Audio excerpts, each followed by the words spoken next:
Ajude os Sussurros do Imaginário a crescer. Ama os audiobooks do canal? Que tal apoiar esse projeto e ajudar a trazer ainda mais histórias incríveis para todos? Contribua com qualquer valor via Pix. Escaneie o QR Code na tela e faça parte dessa jornada literária. Seu apoio nos ajuda a produzir mais e melhor. Cada contribuição mantém viva a magia das histórias e fortalece essa comunidade de apaixonados por literatura. Muito obrigado pelo seu apoio. Bem-vindo aos Sussurros do Imaginário. Nosso canal é totalmente dedicado a audiobooks, proporcionando uma experiência imersiva para todos os amantes de boas histórias. Aqui, você pode relaxar e deixar sua imaginação fluir enquanto escuta os melhores títulos literários. Dica especial: para uma experiência ainda mais completa, recomendamos que você acompanhe o audiobook com o livro físico ou o e-book. Dessa forma, você poderá desfrutar tanto da narrativa quanto do texto original, unindo os dois mundos. Pedimos desculpas especialmente aos deficientes visuais por quaisquer falhas que possam ocorrer nos audiobooks, como trechos em outras línguas, pequenos erros de narração ou tradução. Isso acontece porque utilizamos narração sintética para manter a produção dos áudios. Queremos ouvir você. Sugira nos comentários livros que gostaria de ver aqui no canal. Não se esqueça de curtir, comentar e se inscrever para ficar por dentro de todas as novidades. Obrigado por estar conosco e bons sussurros.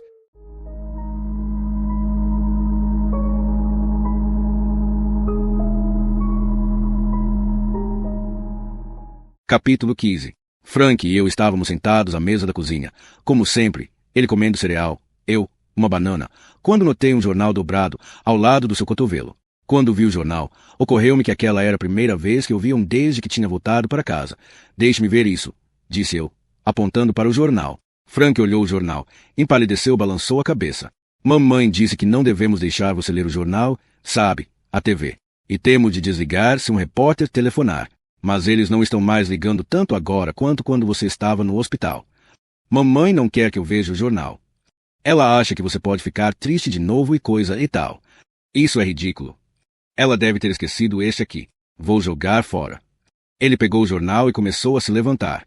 Inclinei-me para me levantar e agarrei o jornal. Não, não vai, disse eu. Dê o jornal para mim, Frank. Estou falando sério. Mamãe não sabe o que diz. Eu assisti a TV no hospital quando ela não estava por perto. Via tudo, sem falar que eu estava lá durante o tiroteio, lembra? Ele começou a ir em direção ao lixo novamente, mas hesitou. Sustentei seu olhar. Estou bem, Frank. Sério, falei calmamente. Não vou ficar triste, prometo. Devagar, ele me entregou o jornal. Tudo bem, mas se mamãe perguntar, está bem, eu digo que você é um escoteiro ou coisa parecida. Ele pegou a tigela de cereal e a levou até a pia. Sentei-me novamente à mesa e li o artigo da primeira página. Inspetores escolares veem solidariedade na sequência do trágico tiroteio Angela, deste os alunos do Colégio Garvin, que voltaram às aulas na semana passada, relatam uma mudança significativa no modo como veem a vida e como se relacionam uns com os outros, de acordo com o diretor Jack Anderson. Se alguma coisa que resultou desta tragédia pode ser considerada remotamente positiva, declarou ele, é que parece que os alunos chegaram a compreender uns aos outros também aquele velho ditado viva e deixe viver.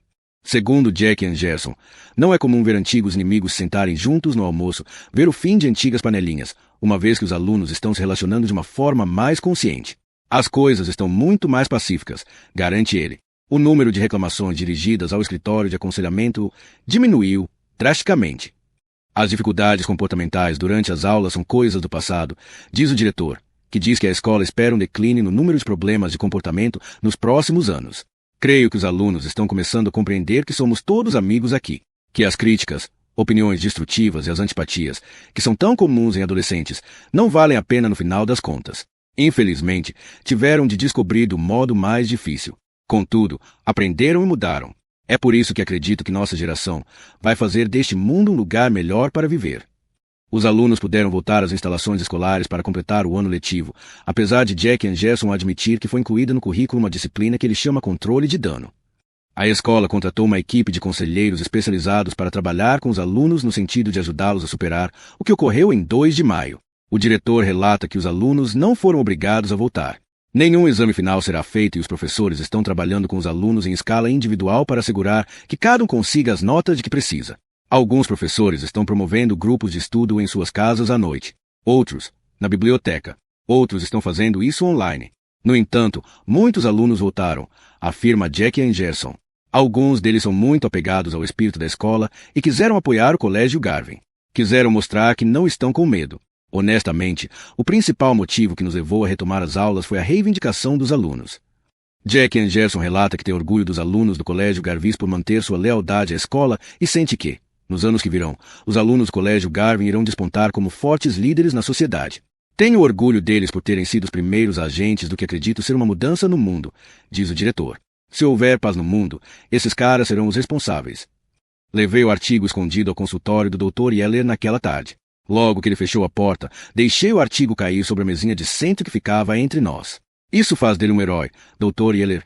Perguntei. O psiquiatra examinou o artigo, enquanto se acomodava na cadeira. Quem? Nick. Se as pessoas que sobreviveram ficaram mais fortes e essas conversas sobre a paz que o artigo diz, então, isso faz dele um herói, não? Tipo, uma versão ao contrário do John Lennon? Um pacifista armado? Entendo que a prece é tão injusto que a escola esteja continuando e que finalmente estejam aceitando uns aos outros. Agora ninguém é mau e Nick morreu. Quer dizer, sei que é culpa dele ter morrido, mas, mesmo assim, por que não viram isso antes? Porque precisou acontecer tudo isso. Simplesmente não é justo. A vida não é justa. Justo era um torneio entre cavaleiros andantes, onde o público se divertia. Odeio quando você diz isso. Meus filhos também. Fiquei de mau humor, olhando fixamente o artigo até que as palavras se uniram em uma mancha. Você deve achar que sou uma idiota de ficar orgulhosa dele. Não, mas também não acho que você está realmente orgulhosa dele. Acho que você queria que essa mudança de atitude no Garvin tivesse acontecido antes, que nada disso tivesse acontecido. Também acho que você não acredita que isso seja realmente verdade. E, pela primeira vez, mas certamente não a última, desabafei completamente com o Dr. Yeller. Contei tudo. Desde a conversa sobre Hamlet na cama desarrumada de Nick, até querer que Christy Brutet se desse mal pelo que fez ao meu aparelho de MP3, e também sobre a culpa que sentia. Tudo que não consegui dizer ao Tira no hospital, que não pude dizer a Stacy, a minha mãe. Talvez fosse o modo como o Dr. Yeller olhava para mim, como se fosse a única pessoa no mundo que podia entender que tudo saiu do controle. Talvez eu estivesse pronta. Talvez fosse o artigo do jornal. Talvez fosse o jeito de meu corpo explodir, deixando a pressão sair antes que pudesse me destruir. Eu era um vulcão de perguntas, remorso e raiva, e o Dr. Yeller permanecia forte ante a tempestade que era tudo isso. Ele me ouvia com atenção, falava com suavidade, com imparcialidade, assentia com a cabeça de um jeito angustiado. Você acha que eu teria feito isso? Perguntei chorando, a certa altura da nossa conversa. Se eu tivesse uma arma, será que eu teria atirado na Christy? Porque quando Nick disse vamos acabar logo com isso, e achei que ele iria, sei lá, humilhar a Christy ou bater nela, me senti tão bem, tão aliviada. Queria que ele desse um jeito nela. Isso é natural, você não acha? Só porque você ficou feliz porque Nick iria resolver seu problema, não queria dizer que teria pegado uma arma e atirado nela. Eu estava com raiva. Nossa, estava muito brava. Ela quebrou meu MP3 player. Eu fiquei com muita raiva. De novo, isso é natural. Eu também teria ficado com raiva. Ficar com raiva não é igual a ser culpada. Era bom ter Nick ao meu lado, sabe? Ele fez que sim, balançando a cabeça. Achei que o nosso namoro iria acabar, por isso foi muito bom quando ele ficou do meu lado. Ele me reconfortou. Achei que ficaríamos bem. Eu não estava nem pensando na lista negra. O Dr. Yeller assentiu com a cabeça novamente. Seus olhos foram se estreitando à medida que eu ficava mais agitada. Suas palavras flutuaram no ar e me envolveram. Valerie, não foi você que fez com que ela fosse baleada. Foi Nick que atirou. Não foi você. Recostei-me nas almofadas do sofá e dei um gole no refrigerante. Ouvimos uma batida de leve na porta e a cabeça da secretária do Dr. Yeller surgiu. Seu paciente das 3 horas já está aqui, disse ela. O Dr. Yeller não desviou os olhos de mim. Diga-lhe que estou um pouco atrasado hoje, instruiu ele. A secretária assentiu com a cabeça e sumiu. Depois que ela saiu, fui tomada pelo silêncio que pairou sobre nós. Consegui ouvir uma porta se fechando no vestíbulo, alguém falando no corredor. Senti-me envergonhada, exposta, mal acreditando que tinha posto para fora as coisas que falei. Queria sumir de lá, nunca mais ter de encarar o Dr. Yeller, esconder-me no meu quarto e desejar que os cavalos do papel de parede me levassem para algum lugar onde eu não fosse tão vulnerável. Mas percebi, um pouco aterrorizada, que, mesmo calma, aliviada e pequena, eu não tinha posto tudo para fora. Havia mais. Havia coisas piores, mais feias, com as quais eu tinha de lidar. Coisas que me assombravam à noite e que não me deixavam em paz, como uma pulga atrás da orelha, um lugar que coçava e que conseguia identificar e coçar. E se eu estiver levando a sério agora, o que não estava levando antes? Levando a sério o quê? A lista negra. Talvez eu não desejasse que aquelas pessoas morressem, mas em algum lugar, sei lá, no inconsciente, eu realmente desejasse. E talvez Nick tivesse percebido isso. Talvez ele soubesse algo a meu respeito que nem eu mesma sabia. Talvez todos tenham visto isso e é por isso que me odeiam tanto, porque sou uma impostora. Coloquei tudo isso em movimento com essa lista estúpida e deixei Nick fazer o trabalho sujo. Por isso, sei lá, talvez eu esteja levando a lista a sério agora. Talvez isso faça com que todos se sintam melhor. Duvido que mais mortes façam alguém se sentir melhor, especialmente você. Eles esperam isso de mim. E daí? Quem liga para o que eles esperam? O que você espera de você? É isso que importa, é exatamente isto. Não sei o que esperar de mim. Porque tudo o que eu esperava com relação à minha vida deu merda. E acho que as pessoas se decepcionaram porque não morri. Os pais de Christian Luther acham definitivamente que eu deveria ter me matado, exatamente como Nick fez. Eles queriam que Nick tivesse mirado melhor antes de atirar em mim. Eles são pais e também estão sofrendo. Mesmo assim, duvido que quisessem sua morte. Mas talvez eu quisesse que ela estivesse morta. Talvez uma parte de mim sempre quis que ela morresse. Val, murmurou o Dr. Yeller. E sua excitação disse tudo. Se você não parar de falar esse tipo de coisa, não tenho outra escolha além de mandar você de volta para a ala de psiquiátrica com o Dr. Dentley. Mordi o lábio. Uma lágrima escorreu pelo meu rosto. Não pela primeira vez, desejei que Nick me abraçasse. É que me sinto uma pessoa má, porque até hoje me pego querendo que ele tivesse apenas sido preso para que eu pudesse vê-lo de novo. Respondi. Uma vez mais, fui tomada pela lembrança de Nick segurando meus pulsos no chão do seu quarto, dizendo-me que podíamos ser vencedores. Lembrei-me dele se inclinando para me beijar. Inclinei-me no sofá, sentindo-me mais sozinha do que nunca. Sentindo-me mais fria do que jamais pensei ser possível. Sentindo como, de todo o horror pelo qual passei, aquele fosse o pior. Era o pior porque, mesmo depois de tudo o que aconteceu, eu ainda sentia falta de Nick. Às vezes a gente também pode vencer, ele me disse. Ao ouvir de novo aquelas palavras na minha cabeça, comecei a chorar, dominada pela tristeza, doída por dentro. O psiquiatra se aproximou, sentando-se na poltrona ao lado da minha, sua mão nas minhas costas. Estou tão triste sem ele, suspirei, pegando um lenço de papel da mão do Dr. Yeller. Estou tão triste.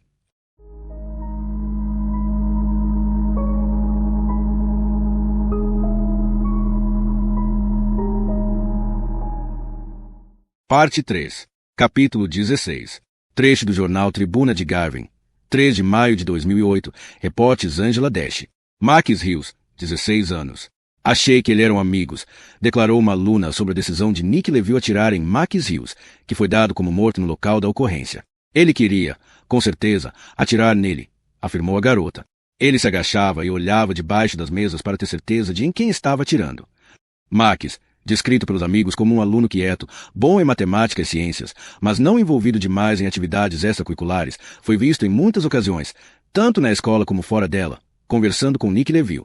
Muitos acreditavam que os dois eram amigos, o que deixou muitos alunos intrigados querendo saber por que Nick pretendia matar Max, se é que, de fato, queria. Talvez ele tenha pensado que fosse outra pessoa, opinou Erica Froman, do último ano. Ou talvez ele não estivesse nem aí se eram amigos ou não.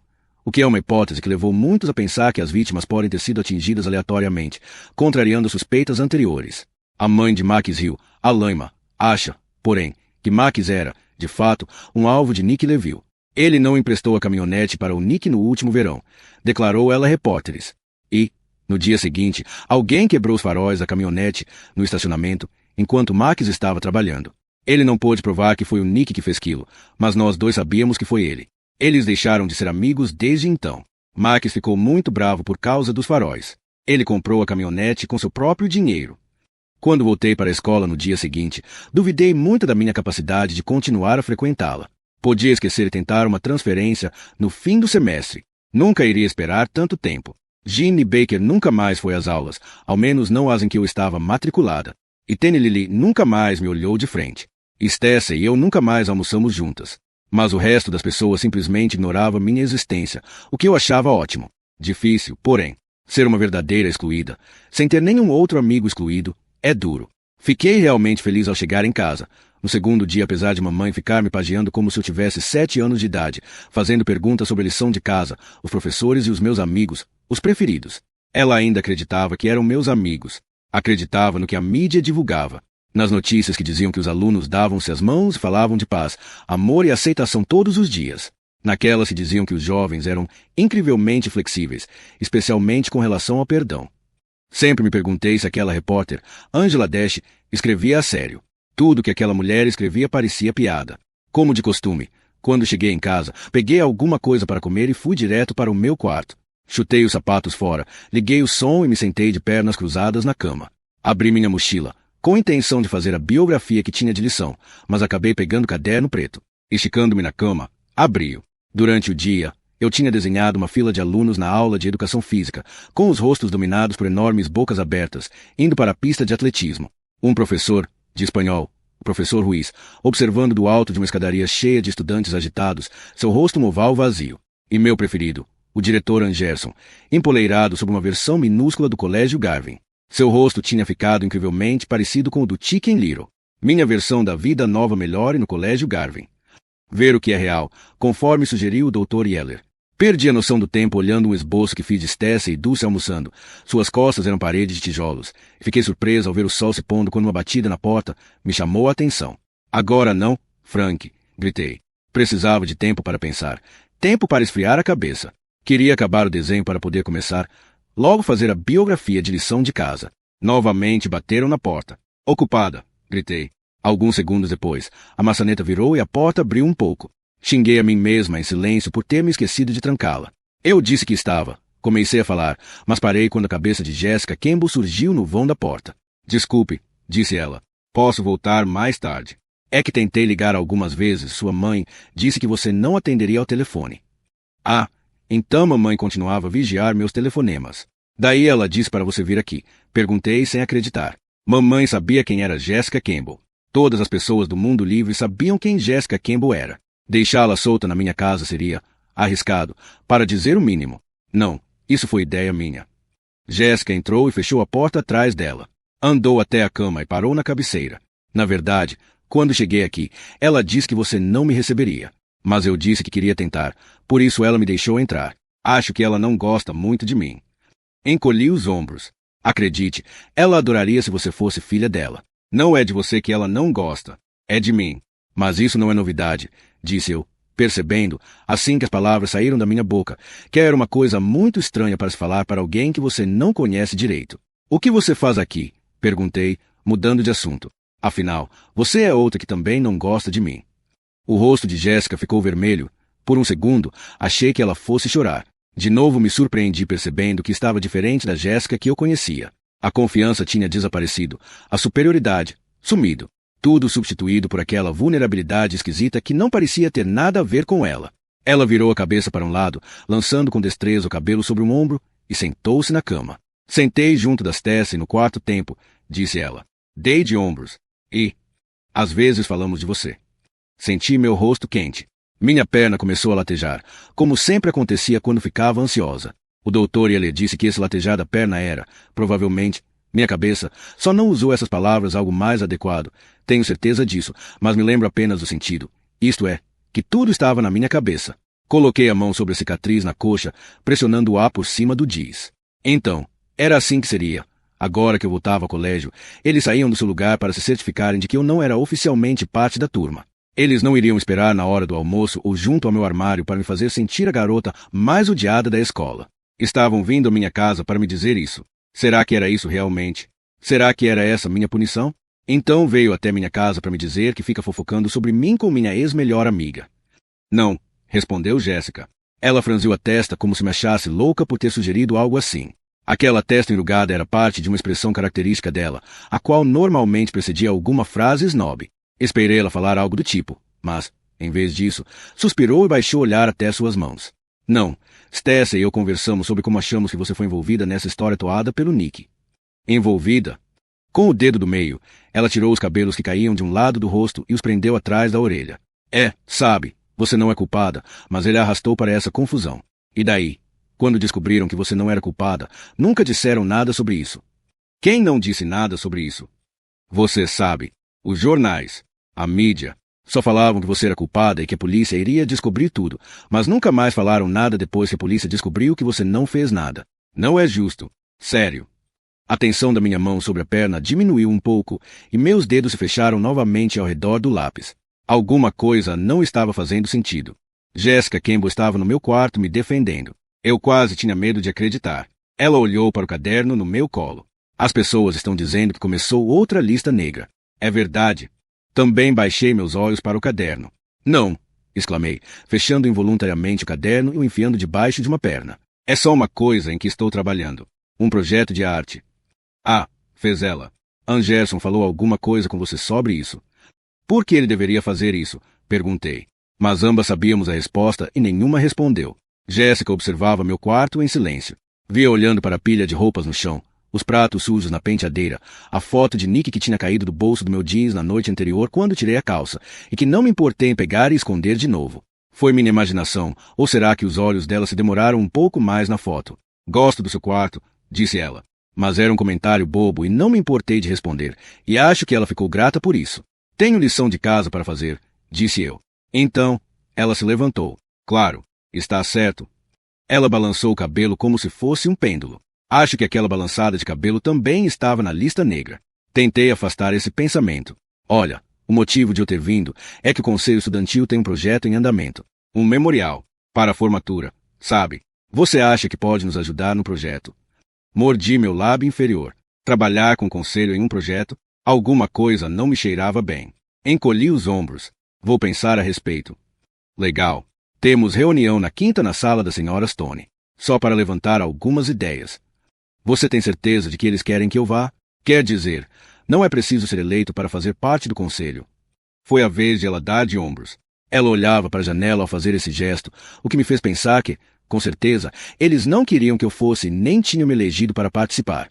Eu quero que você participe, disse ela, como se fosse tudo que importava. Balancei a cabeça sem dizer nada.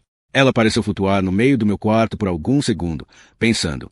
Era como se não conseguisse resolver se deveria ir ou ficar. Como se não conseguisse entender como tinha chegado ali. Então, todos estão comentando como foi que você entrou nessa. No massacre, quer dizer, disse com uma voz muito calma. Você sabia que ele estava planejando fazer isso? Engoli em seco e olhei pela janela. Acho que não, respondi. Não sabia que ele falava a sério. Sei que isso parece desculpa, mas é o que aconteceu. Ele não era um cara mau. Ela refletiu sobre minha resposta, seguiu meu olhar pela janela e balançou a cabeça um pouco. Você me salvou de propósito? Perguntou ela. Acho que não, respondi. Depois mudei de ideia. Não, tenho certeza de que não. Ela balançou a cabeça de novo. Acho que era a resposta que esperava. Saiu tão silenciosamente como entrou. Mais tarde, no consultório do Dr. Yeller, enquanto equilibrava uma lata de refrigerante sobre o joelho, contei sobre o estranho encontro. Ficar lá, sentada com a Jéssica Campbell na minha cama, foi totalmente esquisito. Quer dizer, parecia que eu estava nua com ela no quarto. Era como se tudo o que ela estivesse vendo fosse particular. Isso me deixou nervosa. Ele coçou a orelha e sorriu. Bom. Foi bom eu ter ficado nervosa. Foi bom você ter conseguido lidar com isso. Em outras palavras, não pedi que ela se retirasse. Em vez disso, ela mesma foi embora. E depois que saiu, liguei meu som e me estiquei na cama. Deitei-me de lado e fiquei olhando os cavalos no papel de parece. Um deles parecia brilhar um pouquinho. Quanto mais eu olhava, mais parecia querer levantar voo.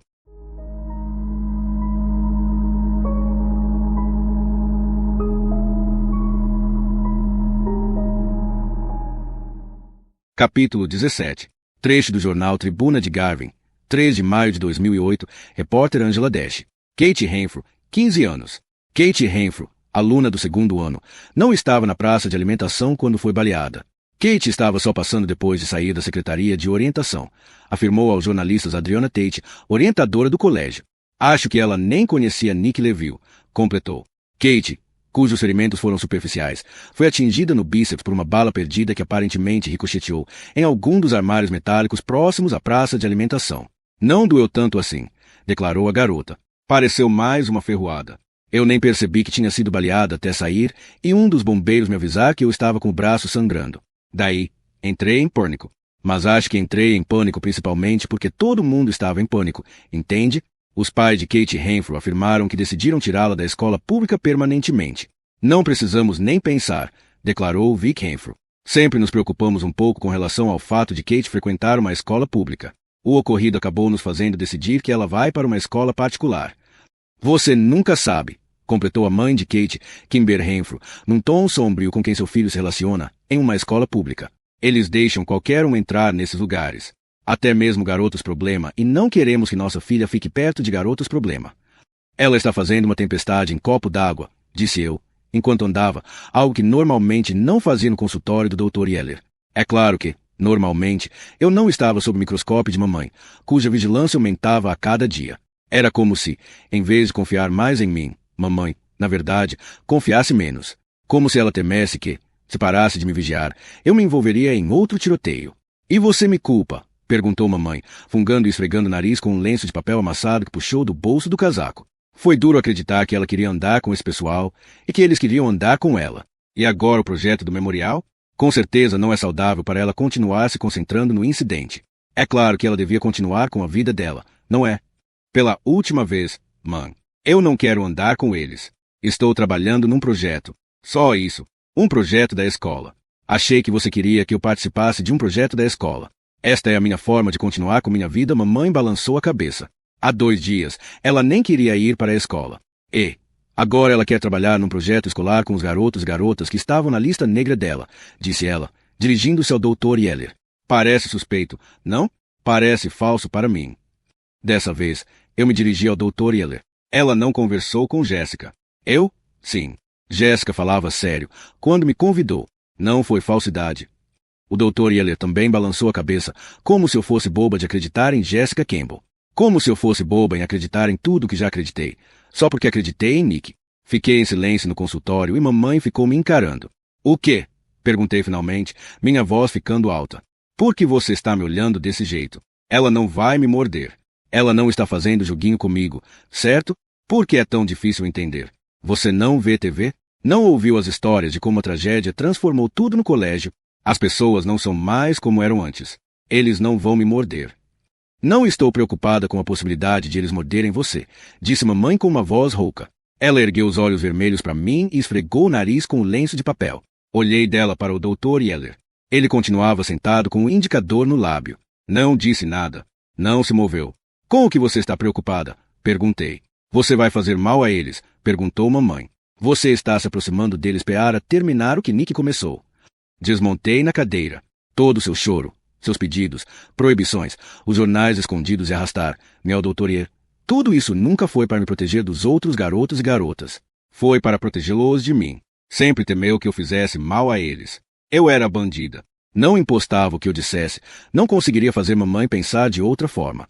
É que eu não estava prestando atenção antes, disse ela, meio para mim e meio para o Dr. Yeller. E veja o que aconteceu. As pessoas acham que sou uma péssima mãe. Sei lá, talvez estejam certas. Uma mãe devia saber essas coisas. Quanto mais a deixo livre, mais temo ter mais mortes pesando na minha consciência. Ela enxugou o nariz e o Dr. Yeller falou com ela com sua voz calma e compreensiva. Mas eu estava amortecida demais para ouvir o que ele dizia. Eu tinha mudado a mamãe. Mudado seu papel de mãe. Seu propósito não era mais tão fácil e claro como tinha sido no dia em que nasci. Seu papel não era mais me proteger do resto do mundo. Agora seu papel era proteger o resto do mundo de mim. E isso era injusto demais.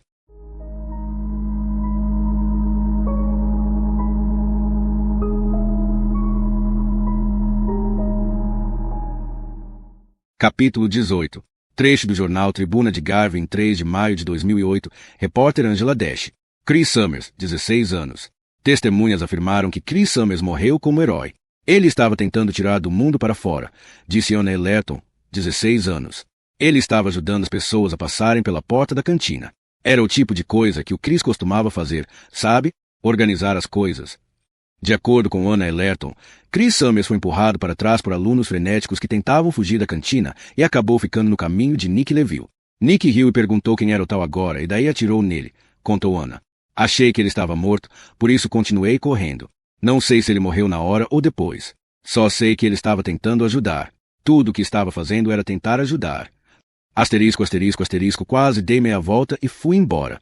Olhei através da janela longa e estreita da classe e vi um grupo de garotos e garotas debruçados sobre cadeiras dispostas em um círculo grosseiro. Jessica Campbell no meio deles, falando com seriedade. A senhora Stone, a conselheira do conselho estudantil, estava sentada em uma mesa ao lado, um pouco fora do círculo. Estava de pernas cruzadas, com um sapato pendurado no dedão do pé. Lembrou-me uma fotografia de jornal que eu tinha visto depois do tiroteio. Um pé de sapato de salto alto abandonado na calçada em a escola. Sua dona estava com muito medo, ou muito ferida, ou muito morta para pegá-lo de volta. Fazia mesmo menos de um ano que estávamos no auditório da escola, ouvindo os discursos dos candidatos. Fazia mesmo tão pouco tempo que eu e Nick tínhamos nos inscrito nos cursos profissionalizantes. Então, ficamos o procurando pela sala, revirando os olhos para os candidatos do conselho estudantil que, um a um, subiam ao palco, dizendo, por meio da linguagem corporal, o que não podíamos falar em voz alta. Em quem você votou na assembleia de hoje? Perguntei a ele naquela mesma noite, quando nos encontramos. Ele estava sem camisa, deitado ao meu lado numa barraca que tínhamos montado no campo atrás da casa dele. Íamos para essa tenda todas as noites desde que o tempo mudou, usando-a como um lugar para ficarmos longe sozinhos, lermos um para o outro e conversarmos sobre as coisas que eram importantes para nós. Ele acendeu sua lanterna de bolso e direcionou o foco de luz para o alto da barraca. A sombra de uma aranha dançou na luz, lutando para alcançar o teto da tenda. Fiquei pensando sobre o que ela iria fazer quando chegasse lá. Ou será que era assim que as aranhas passavam a vida, sempre se esforçando para chegar ao alto de algum lugar? O esforço era sua única meta. Em ninguém, respondeu Nick com tristeza. Por que deveria? Não dou a mínima para quem venceu. Escrevi o nome do Homer Simpson, disse eu. Nós dois rimos. Espero que Jessica Campbell não seja eleita presidente. Você sabe que ela vai ser eleita, previu. Ele desligou a lanterna e, de repente, a barraca ficou novamente muito escura. Eu não conseguia enxergar nada. Só podia dizer que não estava só porque sentia o calor que emanava de Nick ao meu lado. Virei-me no meu saco de dormir e cocei a panturrilha com o dedão do outro pé, certa de que, como agora não conseguia ver a sombra da aranha, ela estava andando por todo o meu corpo, sua próxima conquista. Você acha que nosso último ano será diferente? Perguntei. Você quer dizer que se votarmos na Jessica Campbell ela vai parar de chamar você de irmã da morte e Chris Summers vai parar de ser um babaca? Questionou ele. Não. Ficamos os dois em silêncio, ouvindo os sapos do lado de fora da barraca, coachando em coro ao redor da lagoa ali perto, à nossa esquerda. A não ser que façamos isso de um jeito diferente, completou ele muito sossegadamente. No corredor, do lado de fora do conselho estudantil, comecei a me sentir um pouco tonta e apoiei a cabeça no tijolo frio da parede. Só iria recuperar o fôlego e sairia dali. Não podia ir diante com aquilo. De jeito nenhum. As pessoas estavam mortas. Se havia uma boa definição para agora, já não dá mais para consertar. Eu diria que era esta. Alguém deve ter me visto. A porta se abriu. Oi, disse uma voz. Obrigada por vir. Olhei para cima. Jéssica estava parada à porta. Fez um gesto para eu entrar. Meu corpo entrou no modo piloto automático e a segui. Todos estavam olhando para mim. Seria impreciso dizer que nem todos os rostos expressavam simpatia. O certo seria dizer que nenhum expressava. Nem mesmo o de Jéssica. Sua expressão estava mais para indiferente, como se estivesse conduzindo um prisioneiro à câmara da morte. Megan Norris me encarou com as pálpebras semicerradas, os lábios contraídos, os joelhos levantando e baixando impacientemente sob a carteira. Nossos olhos se encontraram e ela desviou o olhar, daí olhou para cima e através da janela. Certo, disse Jéssica, sentando-se. Sentei-me ao lado dela, ainda apertando com força meus livros contra o peito. Ainda não tinha certeza de que não desmaiaria. Respirei fundo. Segurei o ar 10 segundos e exalei lentamente, tão silenciosamente quanto possível. Certo, repetiu Jéssica. Manuseou alguns papéis, tudo de forma profissional.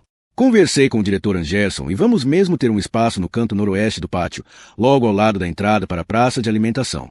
Podemos colocar tudo o que quisermos lá, desde que seja aprovado pela Associação de Pais e Mestres, o que não deve ser lá muito difícil.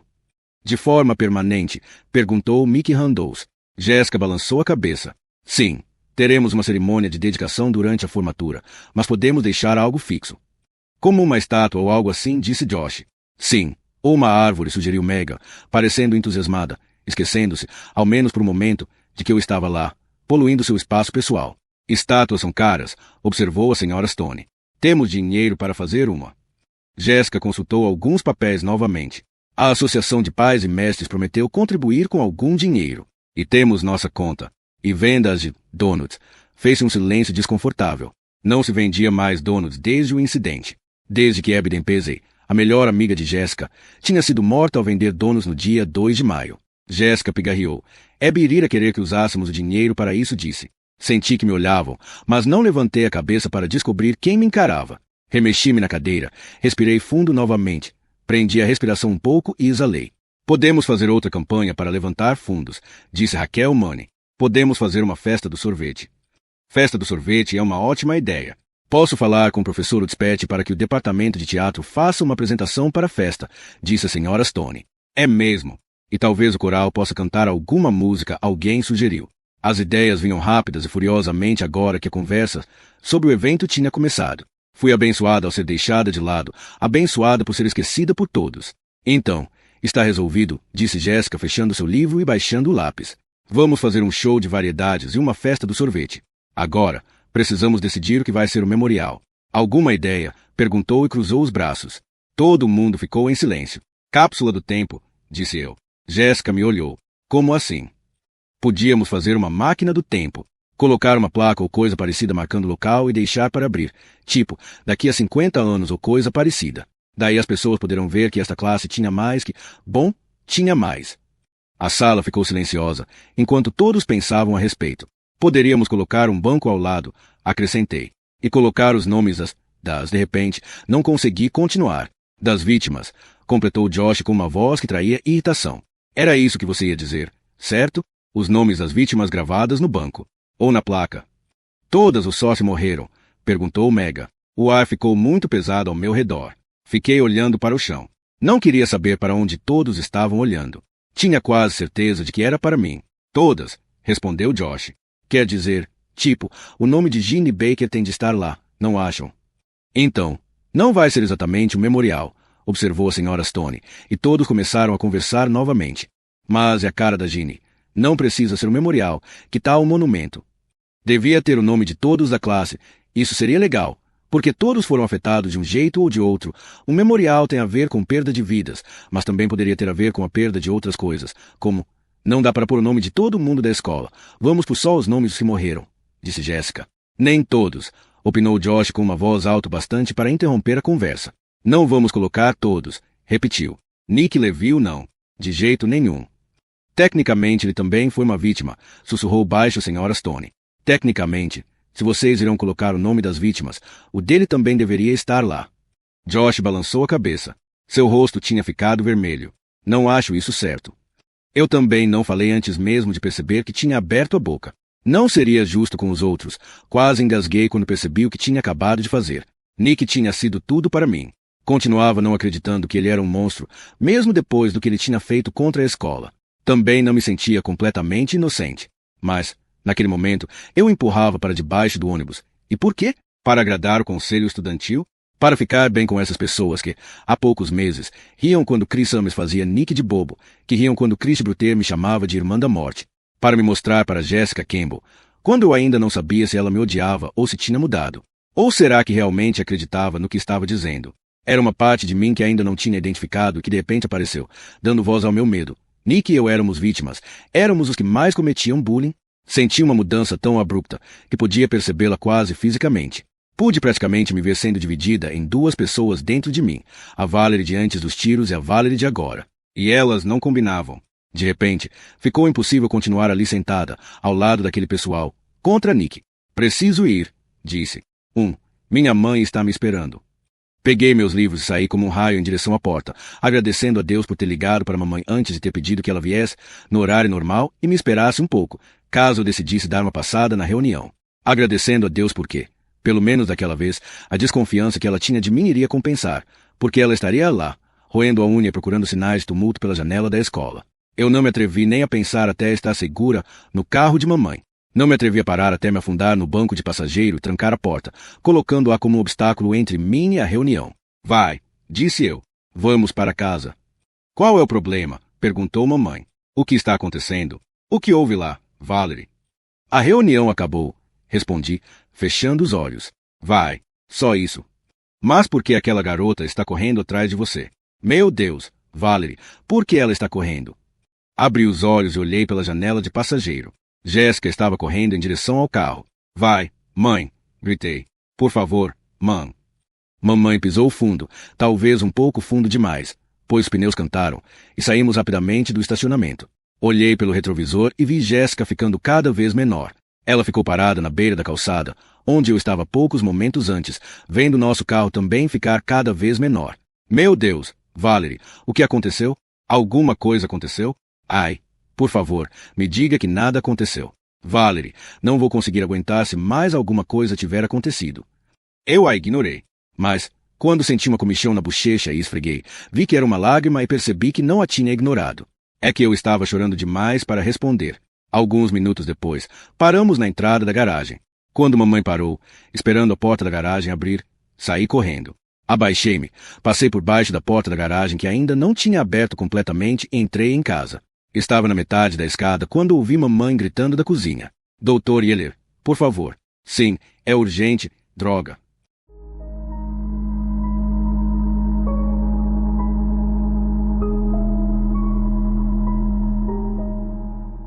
Capítulo 19. Trecho do jornal Tribuna de Garuin. 3 de maio de 2008, repórter Angela Dash. Lin Yong, 16 anos. Quando vi o que ele fez, fiquei de coração partido, disse Shelin Yong ao responder sobre os ferimentos da filha. Estou grato por Lin estar viva, mas a bala deixou uma sequela permanente em seu braço. Ela era uma violinista completa. Agora isso acabou. Seus dedos não funcionam mais direito. Ela não pode mais tocar. Lin Yong foi atingida no antebraço. O impacto da bala rompeu seu pulso, causando grande dano aos nervos do braço. Depois de 4 cirurgias, Lin ainda tem uso limitado do terceiro dedo e do polegar. Foi no meu braço direito, disse a garota. Por isso estou tendo dificuldade para escrever. Estou tentando aprender a escrever com a mão esquerda. Mas minha amiga Abby está morta, por isso não reclamo muito do braço. Com certeza, ele podia ter me matado depois da reunião do conselho estudantil. Minha mãe discutiu com a secretária do Dr. Yeller até que ela nos encaixou em um horário de atendimento. Sua mãe disse que você saiu nervosa da reunião do conselho estudantil. Val, disse o Dr. Yeller antes mesmo de eu me sentar na poltrona. Acho que percebi um pouco de contrariedade na sua voz. Fiquei pensando se ele chegaria em casa tarde por ter de me atender. Fiquei pensando se sua mulher colocaria seu prato no forno para mantê-lo aquecido e se seus filhos estavam fazendo as lições em frente à lareira, esperando pelo pai para brincar de cowboy e índio com eles. Era assim que eu imaginava a vida doméstica do Dr. Yeller. Como aquelas famílias perfeitas dos seriados dos anos 1950, com uma família paciente e amorosa que nunca tinha nenhum problema. Balancei a cabeça. Bem, mas não foi uma crise nem nada. Tem certeza? Sua mãe disse que tinha alguém correndo atrás de você. Alguma coisa aconteceu. Pensei na pergunta. Devia responder que sim, que algo havia acontecido. Devia contar que o que houve foi que eu abandonei publicamente Nick, que finalmente colocaram na minha cabeça que Nick era ruim. Devia lhe dizer que me sentia muito culpada por causa daquilo, que cedia à pressão da turma e que estava envergonhada de ter feito isso. Tentei parecer indiferente. Eu derrubei minha calculadora e não percebi. Ela estava tentando me devolver. Eu pego amanhã no primeiro período. Não tem problema. Minha mãe é paranoica. Percebi pelo modo como ele inclinou a cabeça que não estava acreditando em uma palavra do que eu disse. Sua calculadora. Balancei a cabeça. E você estava chorando por causa disso? Da calculadora? Balancei a cabeça novamente, olhando para o chão. Mordi o lábio inferior para que ele não tremesse. Deve ser uma calculadora e tanto, brincou ele. Deve ser uma calculadora realmente muito boa. Como eu não falava nada, ele continuou com uma voz baixa, suave, comedida. Você deve se sentir mesmo muito mal por ter deixado cair uma calculadora como essa. Talvez você ache que devia tomar mais cuidado com a calculadora. Ergui os olhos até ele. Seu rosto estava duro. E mais ou menos isso, disse eu. Ele se mexeu na cadeira. Perder uma calculadora de vez em quando não faz de você uma pessoa má, Valerie. E se você acabar não encontrando essa calculadora e precisar de uma nova, bom, tem calculadoras muito boas por aí. Mordi meu lábio com mais força e balancei a cabeça. Alguns dias depois, a senhora Tate estava na sala de xerox quando entrei para pegar minha permissão para chegar atrasada. Tentei passar despercebida, mas a secretária sempre foi alto demais. Quando me viu, praticamente gritou. Você tem um atestado médico, Valerie. Tate virou-se e me viu. Ela fez sinal para que eu a acompanhasse até seu escritório e a segui com minha permissão de atraso cor-de-rosa na mão. Ela fechou a porta atrás de nós. Seu escritório parecia ter sido limpo recentemente. As pilhas de livros ainda estavam no chão, mas haviam sido colocadas numa área central. Também não havia embalagens usadas de hambúrguer na mesa e seu velho arquivo havia sido substituído por um preto, novinho em folha. Ela tinha colocado todas as fotografias no alto do arquivo, o que fez com que sua mesa parecesse espaçosa, mesmo que ainda tivesse muitas folhas de papel soltas, jogadas aleatoriamente umas sobre as outras. Sentei-me na cadeira do outro lado da mesa e ela apoiou uma nádega sobre um canto da mesa. Com a unha feita, ela recolocou um cacho de cabelo desarrumado no lugar e sorriu para mim. Como vai você, Valerie? Perguntou com uma voz suave, como se eu fosse tão frágil que, se ela falasse no tom errado, eu desmontaria. Queria que a secretária tivesse me chamado com aquela voz que a senhora Tate falasse comigo do jeito normal. Estou bem, acho, respondi. Balancei o papel cor-de-rosa no ar consulta médica. Minha perna. Ela baixou o olhar. Como vai a perna? Está bem, acho. Bom, comentou ela. Você tem visto o Dr. Yeller ultimamente? Há poucos dias. depois da reunião do conselho estudantil. Que bom, disse a senhora Tate balançando a cabeça enfaticamente. O Dr. Yeller é um ótimo médico, pelo que ouvi dizer. Muito bom no que fez. Concordei com o movimento de cabeça. Quando penso nas vezes em que me sinto mais compreendida e em segurança, o Dr. Yeller está envolvido de um jeito ou de outro. A senhora Tate ficou de pé e caminhou ao redor da mesa. Deixou-se cair na cadeira, que cedeu um pouquinho sob seu peso. Ouça, eu queria conversar com você sobre o almoço, disse ela. Suspirei. O almoço ainda não era minha hora preferida do dia. Para mim, a praça de alimentação parecia ser assombrada e eu e Stacey ainda nos encontrávamos na mesa de condimentos, mas ela ia se sentar com meus velhos amigos, fingindo que nunca me conheceu e eu ia para o corredor, fingindo que tudo o que eu mais queria na vida era comer sozinha, sentada no chão, ao lado do banheiro dos meninos. Eu vejo você no corredor todos os dias, disse a senhora Tate, como se estivesse lendo minha mente. Por que você não está almoçando na praça de alimentação? Perguntou, inclinando-se para frente e apoiando os cotovelos na mesa. Juntou as mãos na frente do corpo, como se estivesse rezando. Jessica Campbell esteve aqui ontem. Ela disse que convidou você para almoçar na mesa dela, mas você não vai. E verdade? Ela me convidou há um tempinho.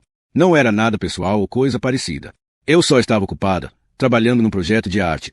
Disse eu toquei involuntariamente a capa do meu caderno preto. Você não fez aula de arte. E um projeto pessoal. Eu faço aula de arte no centro comunitário. Menti. A senhora Tate sabia que era uma mentira descarada, mas não liguei. Olha, não é nada contra a Jessica. Só quero ficar sozinha. Além disso, duvido muito que os amigos da Jessica me queiram ao lado deles. Ginny Baker almoça naquela mesa. Ela não aguenta nem olhar para mim. Ginny Baker está tirando uma licença médica. Eu não tinha ideia. Meu rosto queimou. Abri a boca e a fechei de novo. Não é sua culpa, Valerie, se é que está pensando. Ginny tem muito trauma a superar e ela está lutando com o fato de ter de voltar à escola desde o incidente. Ela conversou com os professores, ficará bem estudando em casa durante um tempo. Jessica realmente parece estar querendo se aproximar. Você não devia fugir dela. Não estou fugindo, disse eu. Fui à reunião do conselho estudantil. E que? A senhora Tate me encarou do alto do nariz, os braços cruzados no peito. Suspirei. Vou pensar a respeito, falei. Mas querendo dizer não vou almoçar com aqueles caras. Levantei-me apertando meus livros com força. A senhora Tate olhou para mim por um instante e também se levantou. Ouça, Valerie, disse, puxando a ponta da jaqueta, que parecia apertada e desconfortável. Eu não queria ter feito isso, mas comer fora da praça de alimentação sem permissão do professor é proibido a partir de agora. O diretor Angerson proibiu todas as atividades solitárias de alunos. O que isso quer dizer? Quer dizer que se virem você sozinha por aí, você vai pegar detenção. Durante um segundo, eu não sabia o que dizer. Queria gritar, isto aqui é uma prisão agora. Vocês são carcereiros, mas ela provavelmente responderia, sempre fomos. Por isso fiquei quieta. Que seja, disse saí em direção à porta. Valerie, chamou ela e me tocou o cotovelo de leve. Deu uma chance a eles. Jessica quer mesmo fazer dar certo. Fazer o que dar certo? Perguntei. Agora eu sou um projeto da classe. Sou um tipo de piada. Porque ela apenas não me deixa em paz. Antes, eles me ignoravam. A senhora Tate deu de ombros e sorriu. Acho que ela está só tentando ser sua amiga. Mas por quê? Eu queria gritar. Porque de repente Jessica Campbell quer ser minha amiga. Porque de repente ela está sendo legal comigo. Não preciso de amigos, disse eu. A senhora Tate piscou. Uma ruga se formou em sua testa. Seus lábios se apertaram. Suspirei. Só quero fazer o que tenho de fazer na escola e me formar. Falei. O Dr. Yeller acha que é nisso que devo me concentrar agora. Estou tentando manter as coisas em ordem. Isso não era exatamente verdade. O Dr. Yeller nunca tinha me dado nenhum tipo de orientação do tipo vai fundo e faça isso ou qualquer outra. Na verdade, ele estava evitando que eu me matasse. Como a senhora Tate não respondeu, peguei a deixa para ir embora. Saí de lá. Minha perna latejava porque o médico tinha cutucado a palpado ferida naquela manhã. Minha permissão para chegar atrasada na mão, sem parar de pensar em como iria almoçar naquele dia.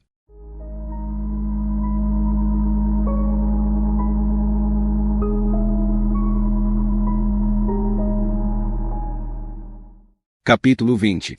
Trecho do jornal Tribuna de Garvin. 3 de maio de 2088. Repórter Angela Dice.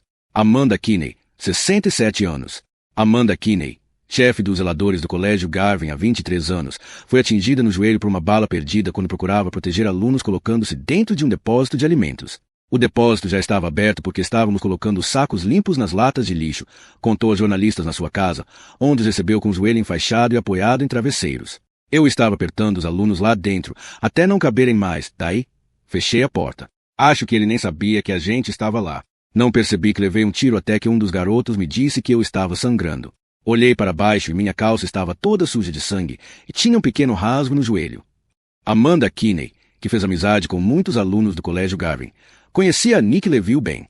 Na verdade, ele morava apenas algumas quadras de mim, por isso eu conhecia desde que ele se mudou para Garvin. Eu achava que ele era um garoto muito simpático. Às vezes ficava bravo sem motivo, mas era um garoto simpático. Sua mãe também é uma pessoa muito simpática. Isso deve tê-la partido ao meio. Desculpe pelo atraso, justifiquei-me, entrando apressadamente e me deixando cair no sofá. Estiquei o braço e peguei o refrigerante que o Dr. Yeller havia deixado para mim sobre a mesinha de centro, como sempre fazia. Peguei detenção de sábado e ela se estendeu porque o professor estava em uma palestra e perdeu a noção do tempo. Sem problemas, respondeu o Dr. Yeller. Eu tinha alguns relatórios que estavam atrasados mesmo, comentou, mas surpreendi-o dando uma olhada para o relógio. Fiquei me perguntando se ele tinha jogos dos filhos para assistir naquele dia. Talvez uma reunião da aula de ginástica da filha. Talvez um almoço com a esposa. Por que você pegou detenção? Revirei os olhos. Almoço. Não comi na praça de alimentação como eles queriam. Por isso peguei detenção todos os dias. Na sexta, Angerson me deu detenção de sábado. Acho que ele pensa que vai me dobrar se eu pegar muitas detenções. Mas não vai funcionar. Não quero comer lá. Por que não? Com quem vou almoçar? Não posso simplesmente andar por lá e chegar para alguém e perguntar, oi, posso me sentar aqui? E eles vão responder, claro. Meus velhos amigos nem me deixam sentar com eles. E aquela garota, aquela do conselho estudantil. Os amigos de Jéssica não são meus amigos, respondi. Nunca foram. Era por isso que Nick e eu colocamos na lista. Parei abruptamente, surpreendendo-me comigo mesma por mencionar a lista negra de modo tão casual. Tentei ignorar isso, mudando de assunto. O Angerson insiste em estimular a solidariedade na escola, para não pegar tão mal na TV. Isso é problema dele, não meu. Parece que o problema não é só dele. Detenção aos sábados não é jeito ideal de passar seu final de semana, não é? Cutucou e pude jurar que ele voltou a olhar rapidamente o relógio de parede. Que seja, não estou nem aí. Acho que você liga mais do que admite. O que aconteceria se você tentasse um só dia? Eu não tinha resposta para aquela pergunta. Mamãe tinha saído quando a sessão terminou. Ela tinha deixado um bilhete grudado de fora da porta do consultório do Dr. Yeller, dizendo que tinha algo a fazer e logo estaria de volta e que era para eu esperar por ela no estacionamento. Peguei a nota antes que o Dr. Yeller a visse, rasguei-a e a enfiei no bolso. Se a tivesse visto, ele se sentiria obrigado a ficar mais tempo e eu já estava me sentindo mal por tê-lo prendido lá. Além disso, eu não queria falar mais. Saí do prédio do consultório, fiquei do lado de fora durante um momento, sem saber direito o que fazer. Eu teria de me esconder, senão o Dr. Yeller iria me ver ao sair. Pensei em pular para trás da cerca viva ao lado do prédio, mas não tinha certeza de que minha perna me permitiria. Além do mais, havia algum animal debaixo dela. Eu podia ouvir um ronronado e 2 vezes vi os galhos mexerem. Enfiei as mãos nos bolsos e caminhei vagarosamente através do estacionamento, chutando pedras enquanto andava. Logo cheguei à calçada. Parei e olhei ao redor. Ou era a cerca viva, ou era o bairro empresarial, do outro lado da estrada. Ou ser vista pelo Dr. Yeller e ter de voltar para uma prorrogação da sessão. Não obrigada. Tirei as mãos do bolso e esperei na beira da calçada os carros passarem. Talvez eu encontrasse o carro de minha mãe na loja de conveniência da rua comercial, do outro lado da rodovia. Os carros pararam de passar por um momento e eu corri mancando até o outro lado da pista. O carro de mamãe não estava no estacionamento da loja. Procurei 2 vezes nos 2 estacionamentos. Ela também não tinha voltado e parado no estacionamento do Dr. Yeller. Isso eu podia ver de onde estava. E eu estava ficando com sede. Entrei vagarosamente na loja de conveniência e perambulei até achar um bebedouro. Parei nas prateleiras de revistas e folheei algumas. Fui até o corredor de doces, desejando ter dinheiro para comprar um recheado de chocolate. Mas não demorou muito para que ficasse entediada. Saí novamente, fiquei na ponta dos pés e estiquei o pescoço para ver o estacionamento do Dr. Yeller. O carro de mamãe não estava lá e, agora, nem o do Dr. Yeller. Suspirei e me sentei na calçada, com as costas apoiadas na vitrine da loja, até que o gerente veio me dizer que eu tinha de sair de lá. As pessoas não gostavam de ver sem-teto vagabundeando em frente à loja, explicou ele. Isto aqui não é assistência social pública, garota, disse. Por isso andei algumas portas além, procurando um bom lugar para me sentar. A loja de celulares estava cheia e também o lugar onde mamãe costumava me levar para cortar o cabelo quando eu era pequena. Olhei pela vitrine e observei uma garotinha chorando, enquanto a mãe segurava sua cabeça para que a cabeleireira pudesse cortar seus cachos loiros de bebê. Também olhei a loja de celulares, onde todos pareciam bravos, inclusive os empregados. Logo, cheguei ao final da rua e estava para dar meia volta e voltar à loja de conveniência quando vi uma porta se abrindo ao lado de um prédio.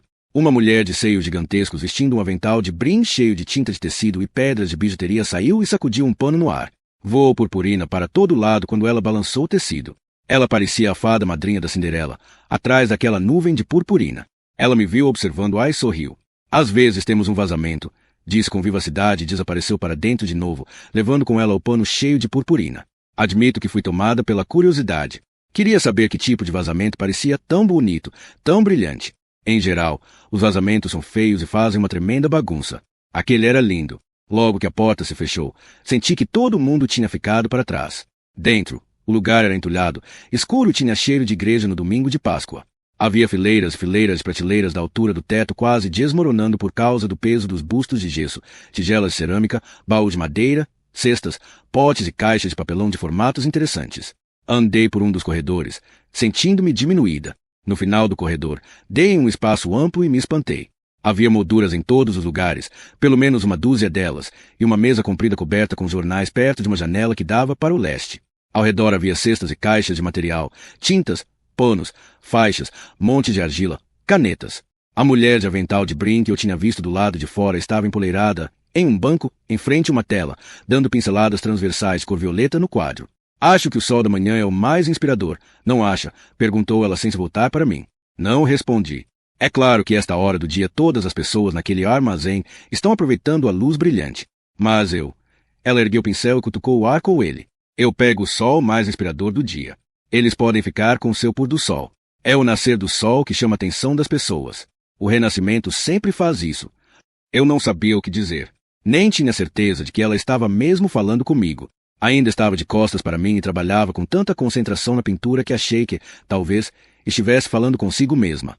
Fiquei plantada naquele lugar, sem saber direito para onde olhar em primeiro lugar. Queria tocar, correr os dedos pelos vasos de gesso, cheirar dentro das caixas e esmagar um punhado de argila, mas temia que, se mexesse qualquer parte de meu corpo, até os lábios, eu cederia ao meu capricho e me perderia naquele labirinto caótico para sempre. Ela deu mais algumas pinceladas de violeta nos cantos da tela, então levantou-se do banco e se afastou um pouco, admirando sua obra. Aí está! Exclamou. Perfeito!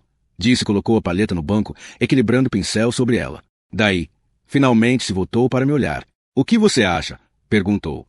Muito violeta. Ela se virou e estudou a tela mais um pouco. Violeta nunca é demais, murmurou. O mundo precisa de mais violeta. Mais e mais, sabe? Eu gosto de violeta, disse eu. Ela bateu palmas 2 vezes. Muito bom, disse. Isso decide. Chá! E correu para trás da caixa registradora. Então, pude ouvir o barulho de porcelana. Como você gosta? Perguntou com voz abafada. Resmunguei. Eu, não posso. Tenho de sair. Minha mãe. Sua cabeça se ergueu. Uma mecha de cabelo castanho manchado de branco caiu-lhe sobre a testa. Ah, e eu achei que ia ter companhia hoje. Este lugar sempre parece tão abandonado quando minhas aulas terminam. Quieto demais. Bom para ratinhos, não para Bea, que sou eu. Ela bebeu uma xícara minúscula com coelhinhos pintados, uma xícara de um jogo de chá de criança, e ergueu o dedinho enquanto bebia. Você dá aulas aqui? Perguntei. Dou sim, respondeu. Contornou um canto rapidamente, fazendo o ar se mover. Dou aulas. Um monte de aulas. Cerâmica, pintura, macramê, o que for, eu dou aula. Virei-me um pouco para a esquerda e enfiei um dedo dentro de um balde de contas de madeira. Qualquer um pode fazer essas aulas. Ela franziu a testa. Não, respondeu, olhando fixamente para minha mão no balde de contas. Retirei-a abruptamente. 2 contas caíram e dançaram no chão. Ela sorriu quando ruborizei, como se minha vergonha lhe despertasse ternura. Ah, não dou aula para qualquer um. Alguns me dão aula.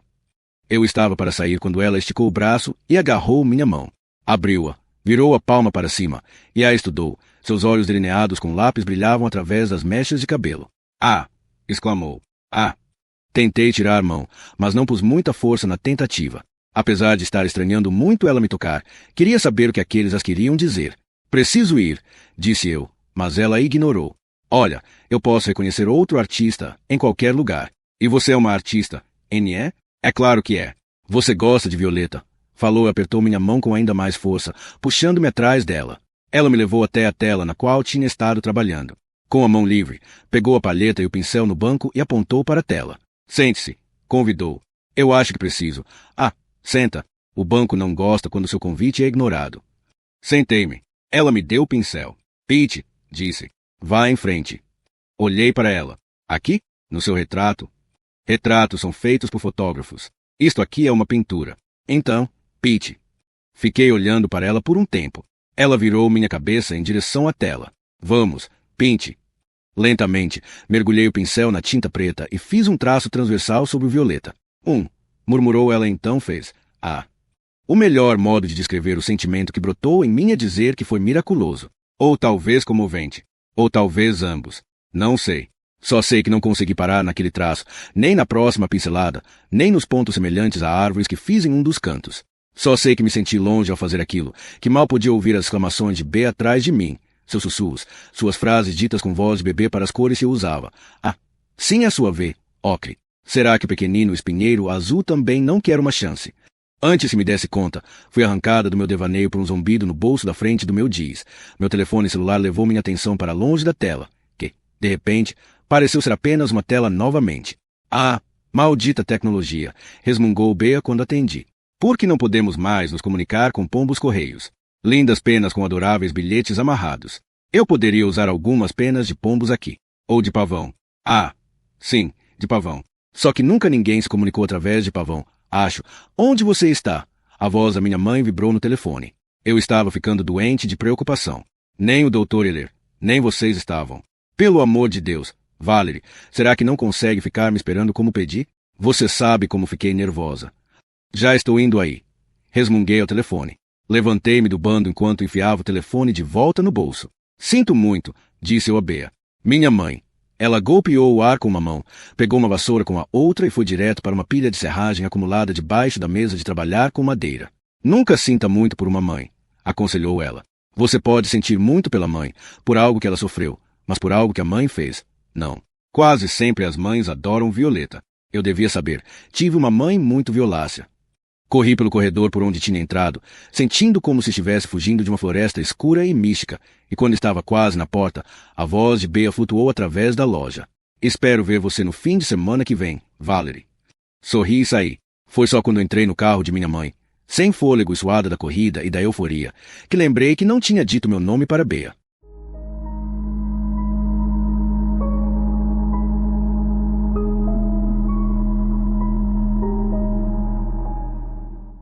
Capítulo 21.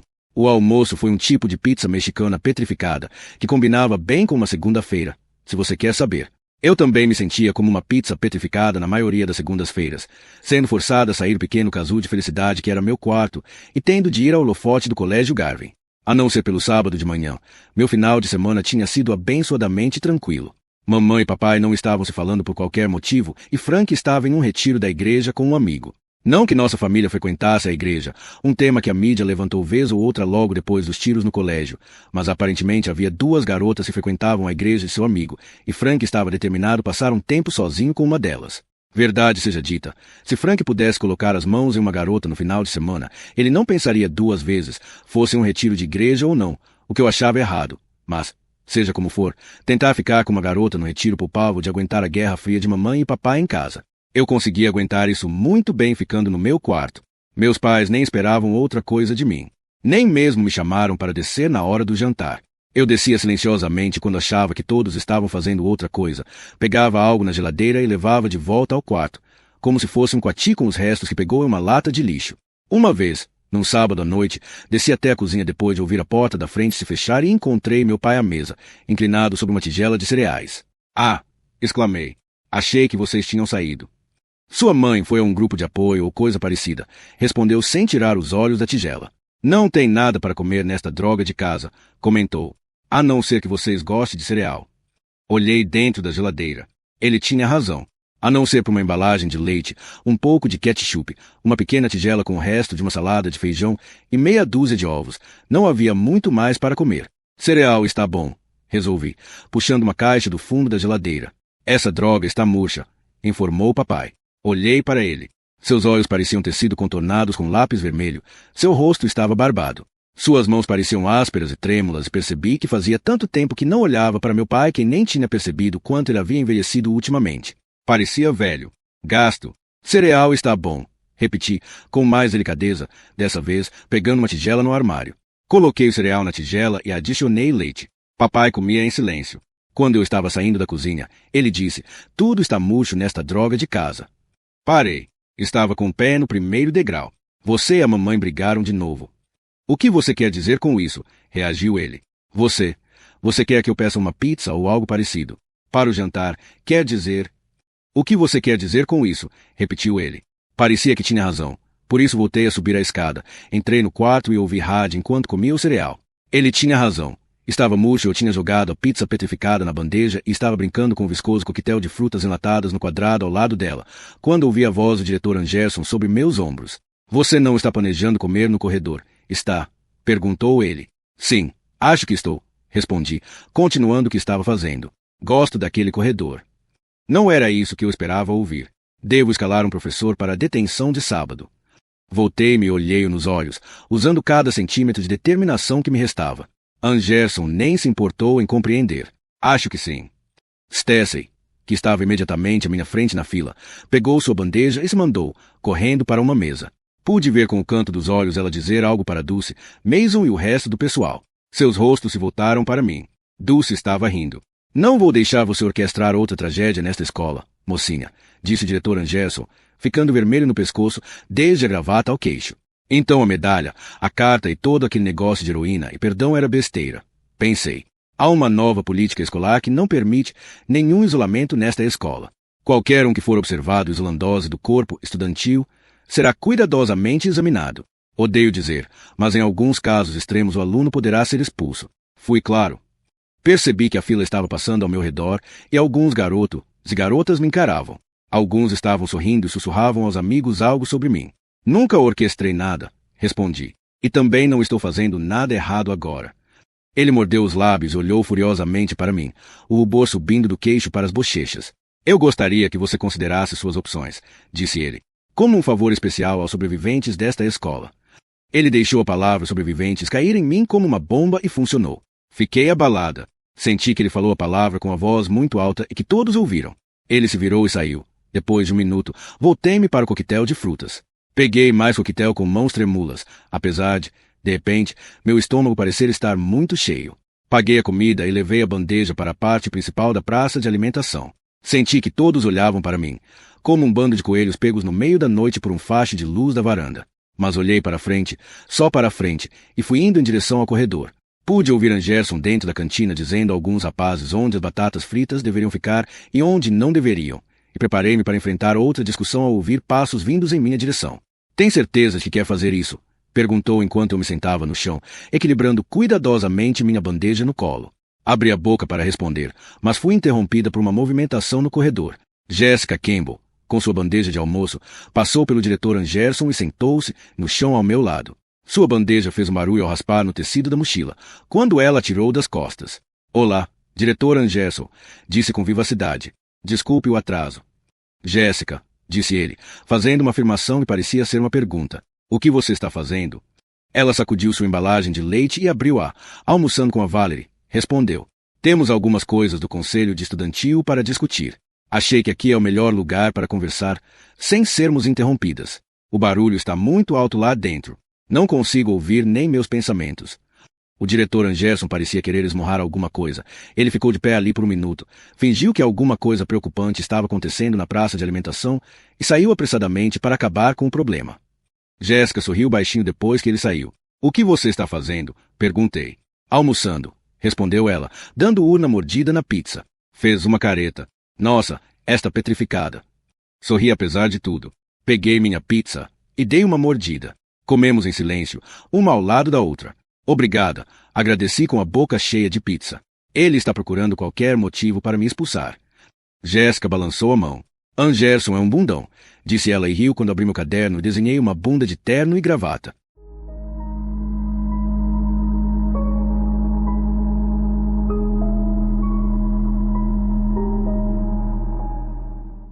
Capítulo 22. Trecho do jornal Tribuna de Garvin. 3 de maio de 2008, repórter Angela Dash. Abby Dempsey, 17 anos. Como vice-presidente do Conselho Estudantil, Abby Dempsey estava vendendo donos na mesa do Conselho para uma campanha de levantamento de fundos. Ela foi atingida 2 vezes na garganta. A polícia acredita que foram balas perdidas, disparadas com a intenção de atingir outro aluno que estava a cerca de 1 metro à esquerda de Abby. Os pais da garota não deram declarações aos repórteres. Segundo amigos da família, estão profundamente abalados pela perda da sua filha única. Asterisco, asterisco, asterisco, mamãe ligou e deixou uma mensagem no meu celular, dizendo que tinha uma reunião e que não poderia me pegar. Minha primeira reação foi sentir ultraje por ela esperar que eu pegasse o ônibus depois de tudo o que tinha acontecido. Como se eu pudesse me sentar em um banco ao lado da turma de Chris Bruter e tudo ficaria bem. Como ela pode fazer isso comigo? Pensei. Como ela pode me atirar para os lobos desse jeito? Eu não pegaria o ônibus para casa, quer minha mãe me buscasse ou não. Na verdade, minha casa ficava a apenas 8 quilômetros do colégio e eu já tinha andado essa distância mais de uma vez. Mas isso foi quando minhas 2 pernas estavam boas. Tinha dúvida de que conseguiria fazê-lo agora. Com certeza minha coxa ficaria latejando quando estivesse na metade do caminho, e eu seria obrigado a me sentar e esperar que o primeiro predador me expulsasse. Mas eu achava que poderia andar 1,5 quilômetro, ou pouco mais, e o escritório de papai não era muito mais longe que isso. É claro que pegar carona com papai não estava entre minhas prioridades. Com certeza, dar uma carona para mim também não estava entre os maiores desejos dele. Contudo, seria melhor do que tentar evitar o drama no ônibus escolar. Houve um tempo em que eu tinha vergonha porque o escritório de papai não era tão imponente. Lá estava ele, supostamente um grande advogado, em um pequeno escritório satélite de tijolinhos que era só um jeito de dizer buraco no subúrbio. Mas, hoje, eu estava feliz porque ele trabalhava em um buraco não muito longe da escola, porque o sol de outubro não esquentava o ar. Mas, depois de umas poucas quadras, já estava arrependida de não ter pegado o ônibus. Eu só tinha estado 2 vezes no escritório de meu pai. Ele não colocava, por assim dizer, um tapetinho escrito bem-vindo para sua família aparecer lá. Gostava de fingir que não queria nos expor às pessoinhas, como chamava aqueles a quem representava. Mas acho que, na verdade, o escritório era o lugar onde ele se refugiava da família. Se começássemos a aparecer por lá, qual seria o sentido de ficar o tempo todo no trabalho? Senti uma pressão na perna e estava mancando como um monstro de filme de terror, quando abri a grande porta dupla de vidro incrustada nos tijolos do escritório.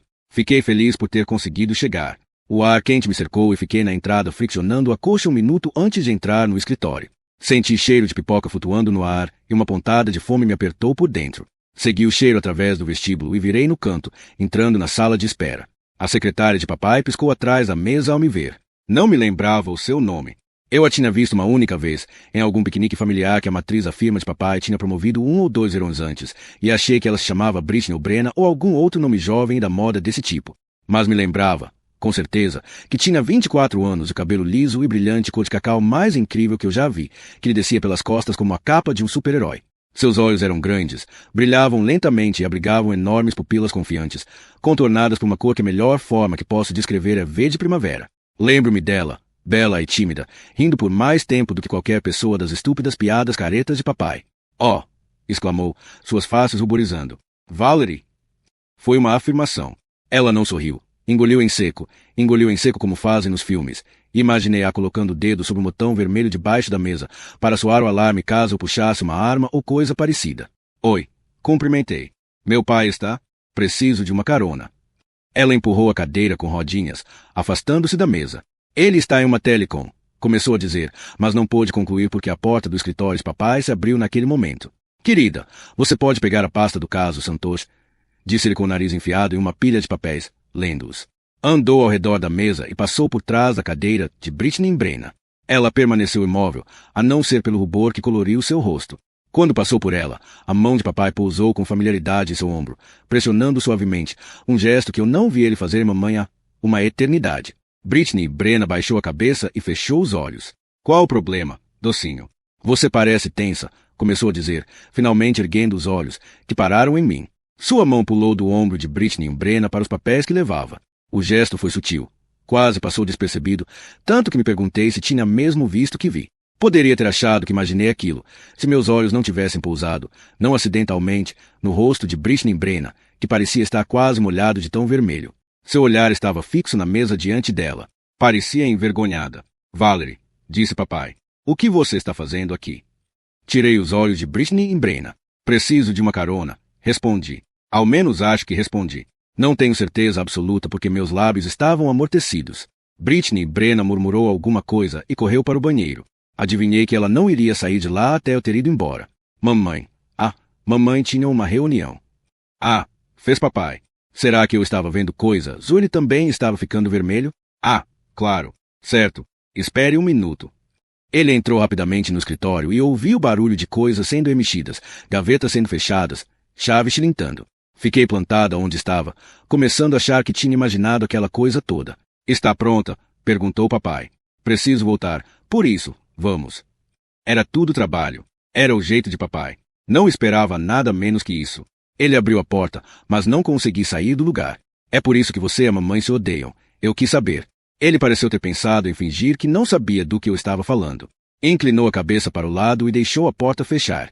Não é o que você está pensando, respondeu. Vamos para casa. Isso não é da sua conta. Não é por minha causa, disse eu. Não é minha culpa que você e mamãe se odeiam. É sua culpa. Apesar de eu bem saber que meus pais não estavam exatamente apaixonados antes dos tiros no Garvin, aquilo me tocou como uma grande revelação. E, por algum motivo, me senti pior do que me sentia antes. Sempre achei que fosse por minha causa.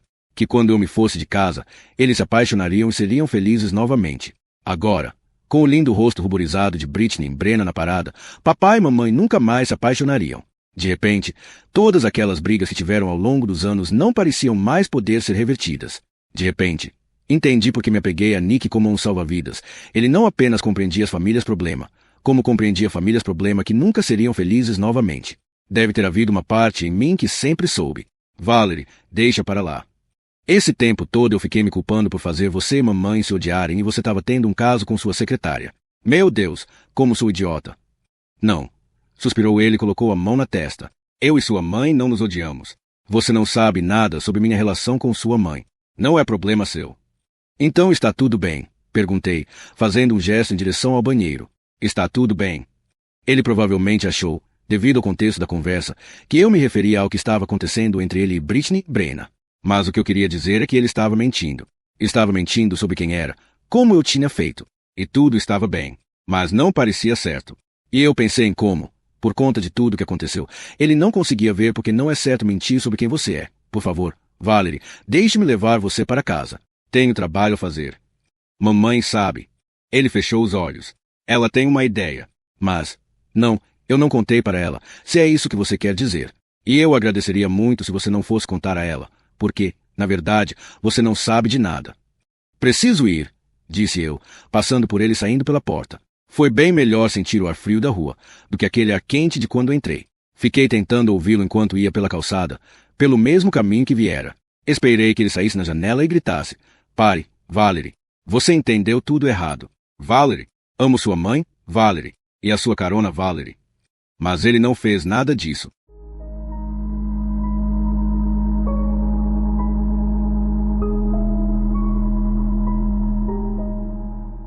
Capítulo 23. Voltei para a escola andando. Não sabia mais o que fazer. Deixei uma mensagem no celular de mamãe enquanto voltava. Oi, mãe. Tive de pedir ajuda para um dever de casa e perdi o ônibus. Menti. Espero você me pegar depois da sua reunião.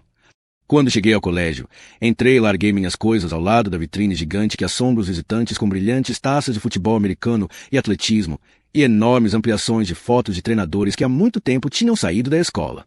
Seus dias de glória terminados há muito tempo. Ou, simplesmente, há muito terminados, mas sem glórias. Sentei-me no chão ao lado da vitrine e peguei meu caderno. Queria desenhar alguma coisa, lidar com minha emoção através de um desenho. Mas não sabia o que desenhar. Confusa como estava, era difícil ver a realidade. Não conseguia fazer meu lápis criar o contorno das linhas do rosto de Britney Brenna. Não conseguia fazê-lo desenhar as curvas dos olhos culpados de papai, seu grande segredo descoberto. Ele se casaria com ela?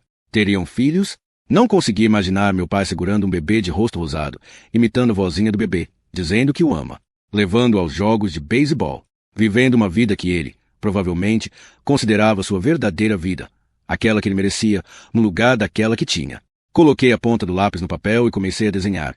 Imediatamente a curva da barriga de uma mulher grávida tomou forma. Desenhei um feto dentro dela, encolhido, sugando um dedinho minúsculo, enrolado no cordão umbilical.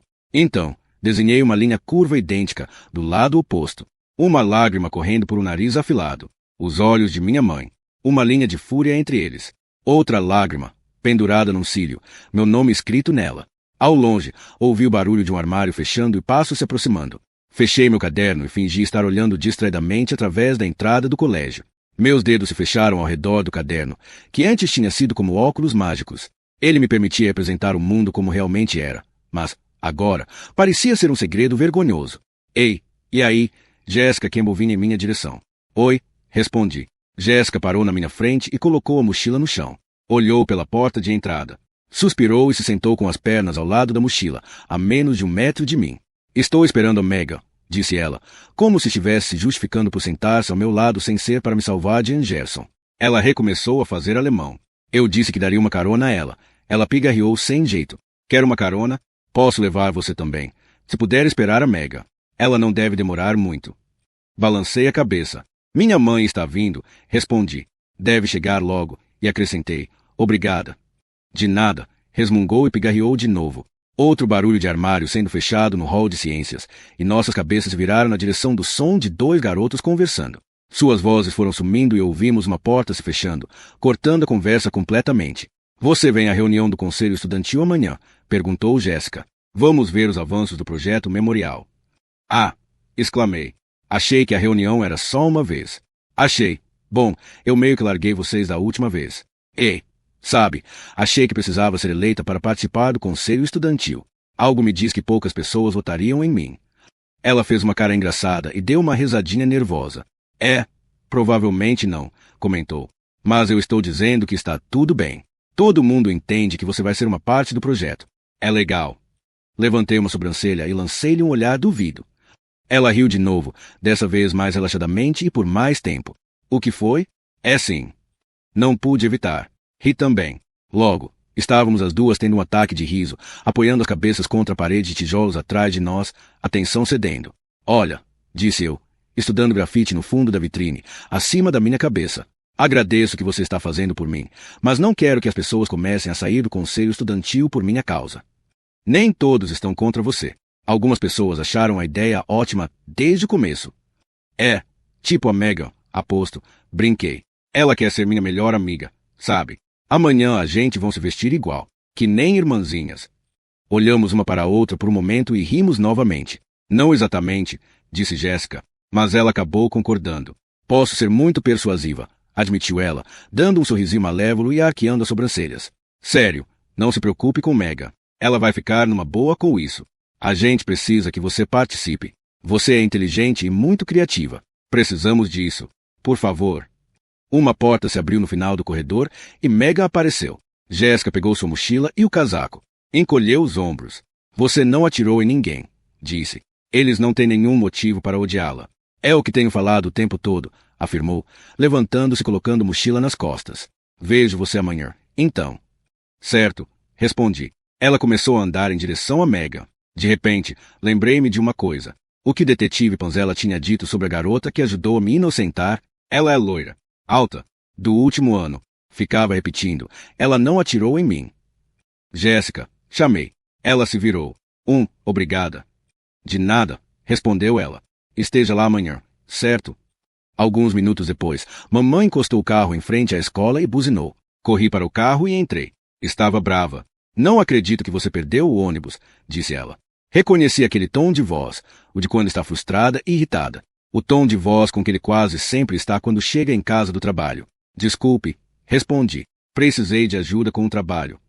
Por que simplesmente não pegou uma carona com seu pai? A pergunta me atingiu como um cutucão no peito. Senti meu coração acelerando. Senti meu estômago se revirando, tentando se adaptar ao tamanho da verdade. Escutei meu lado racional gritando em meus ouvidos. Ela precisa saber. Ela tem o direito de saber. Papai estava ocupado com um cliente. Menti. Teria de esperar mais tempo. Acho que deveria me sentir culpada por ter mentido para minha mãe sobre o que eu sabia. Mas papai também não atirou em ninguém.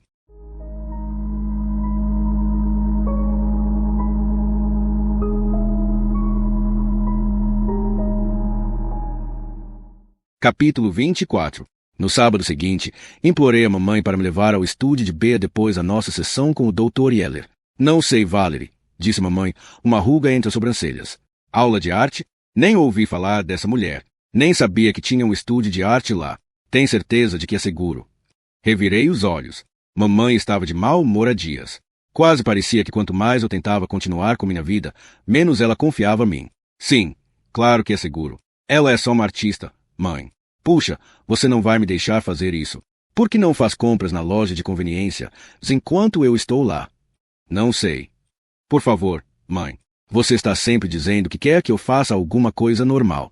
Aulas de arte são normais. Ela suspirou. Tudo bem, mas eu vou com você. Quero conhecer esse lugar. A última vez que deixei você, por conta própria, fazer o que queria, você se envolveu com o Nick Leville, e veja no que deu. Você me lembra disso todos os dias, murmurei revirando os olhos. Forcei o dedo contra a cicatriz na coxa para não explodir contra ela. Com o humor que tinha estado nos últimos dias, provavelmente mudaria de ideia sobre me levar ao estúdio da Bea. Entramos no estúdio juntas e senti mamãe hesitar na porta. Tão logo o ar pesado e o cheiro de bolor nos envolveu. Que lugar é este? Perguntou em voz baixa. Xi, reagi, apesar de não saber exatamente porque queria que ela ficasse quieta. Talvez porque tinha medo de que Bea ouvisse e dissesse que eu não poderia fazer aulas, pois a energia negativa de minha mãe arruinaria a bela luz matinal violeta. Andei pelo corredor até o fundo do estúdio, onde podia ouvir música, o som de sinos sendo tocados ritmicamente e o murmúrio de algumas vozes. Pude ver as costas dos artistas inclinadas nos bancos de frente para as telas. Havia uma senhora idosa trabalhando com papel em um canto, dobrando e amassando até o papel assumir formas intrincadas de animais, e um garotinho brincando com carrinhos debaixo de uma das mesas. Bea estava inclinada sobre um espelho, ao redor do qual colocava e colava conchas, formando um elaborado desenho. Parei no final do corredor, tendo certeza de que tinha entendido mal Bea e que não deveria estar ali. Ela estava sendo simpática. Ela não queria que eu viesse. Pensei, devo ir. Mas, antes que eu pudesse completar o último pensamento, Bea se levantou e sorriu para mim, um monte de purpurina no cabelo, com fitas pequenas bolas penduradas. Valerie, disse ela abrindo os braços. Minha Valerie Violeta, exclamou batendo as mãos 2 vezes. Você voltou. Eu estava esperando por você. Balancei a cabeça. Eu queria fazer algumas aulas de arte com você. Pintura. Ela vinha em nossa direção, ignorando completamente o que eu dizia. Seu riso abriu-se ainda mais quando abraçou minha mãe. Percebi o corpo de mamãe ficando duro sob o abraço de Bea. Então, Bea sussurrou alguma coisa no ouvido de minha mãe e seu corpo relaxou. Quando Bea se afastou, a expressão de mau humor tinha saído de seu rosto, substituída por um olhar de curiosidade. Bea era estranha, não havia dúvida. Era o tipo de pessoa que normalmente mamãe consideraria doida, mas a excentricidade combinava tanto com ela que, mesmo de mau humor, mamãe ficou desarmada. É um prazer muito grande conhecê-la, disse Bea à minha mãe. Mamãe balançou a cabeça, engoliu, mas não disse nada. É claro que você pode pintar conosco, Valerie. Tem um cavalete bem aqui para você. Quanto vai custar? Perguntou mamãe, abrindo a bolsa e remexendo dentro. Bea balançou as mãos no ar. Custa, principalmente, paciência e criatividade. Também tempo e estudo, e autoaceitação. Mas você não vai encontrar nada disso dentro na sua bolsa. Minha mãe pareceu congelar. Olhou-a com ar de curiosidade, então fechou a bolsa. Estarei na loja de conveniência. Você tem 1 hora, disse ela para mim. Só uma. 1 é meu número favorito, sorriu Bea. Em inglês, a palavra 1 tem o mesmo som do passado de vencer e podemos todos dizer no final do dia que vencemos de novo. Não podemos? Em alguns dias, chegar ao fim do dia é uma grande vitória. Mamãe não respondeu nada, apenas saiu pelo corredor devagar e deliberadamente. Pude sentir uma lufada do ar do estacionamento quando mamãe saiu do prédio. Venci. 1 hora. Só uma. Venci. Misturei as palavras na minha cabeça. Virei-me para Bea. Eu queria pintar. Pedi. Preciso pintar. Então, claro que você vai pintar. Você está pintando desde hoje de manhã, quando acordou. Ela bateu na testa com o dedo. Bem aqui. Você tem estado pintando muito. Usando um monte de violeta. Você já acabou a pintura. Tudo que precisa é colocar na tela. Ela me levou até uma banqueta e sentei-me, hipnotizado pelas pinturas dos artistas que trabalhavam em silêncio na minha frente. Uma senhora pintava uma paisagem nevada, outra tecia tom de ferrugem vermelho em um celeiro que havia desenhado cuidadosamente a lápis. Um homem pintava um avião militar, usando como referência uma fotografia presa com fita adesiva no canto superior esquerdo do cavalete. Bea foi rapidamente a um carrinho ali perto e voltou com uma paleta e pincel para mim. Agora, disse ela, você deve começar pintando cinza, para sombrear. Provavelmente não fará muito mais por hoje. Você vai precisar esperar um tempo para secar antes de aplicar cores gloriosas. Instruiu abrindo um jarro e derramou uma coisa marrom com aparência de geleia na paleta, ao lado das cores. E não se esqueça de misturar isso nas tintas. Ajuda a secar mais rapidamente. Assenti com a cabeça, peguei o pincel e comecei a pintar. Sem esboços, sem imagem de referência. Apenas a imagem em minha mente, o Dr. Yeller, como eu realmente o via. Haveria poucas sombras no quadro. Não haveria escuridão. Fez B acima do meu ombro. Ah, sim, sim. Ela foi para outra parte do estúdio sussurrando instruções com suavidade aos outros artistas, apoiando-os com carinho. A certa altura, ela começou a rir alto, quando um artista contou-lhe que tinha enfiado o celular no liquidificador naquela manhã e o transformado em purê. Mas eu não podia olhar para ela. Não conseguia tirar os olhos da tela, não até sentir o ar da rua acariciar minha nuca e ouvir a voz de mamãe, uma voz que não combinava com aquele lugar, flutuando através do corredor até mim. Acabou o tempo, Valerie. Quando olhei para cima, fiquei surpresa ao ver B de pé ao meu lado com a mão no meu ombro. O tempo nunca acaba, sussurrou, sem olhar para mim, mas mirando minha tela. Como sempre há tempo para a dor, também sempre há tempo para a cura. É claro que há.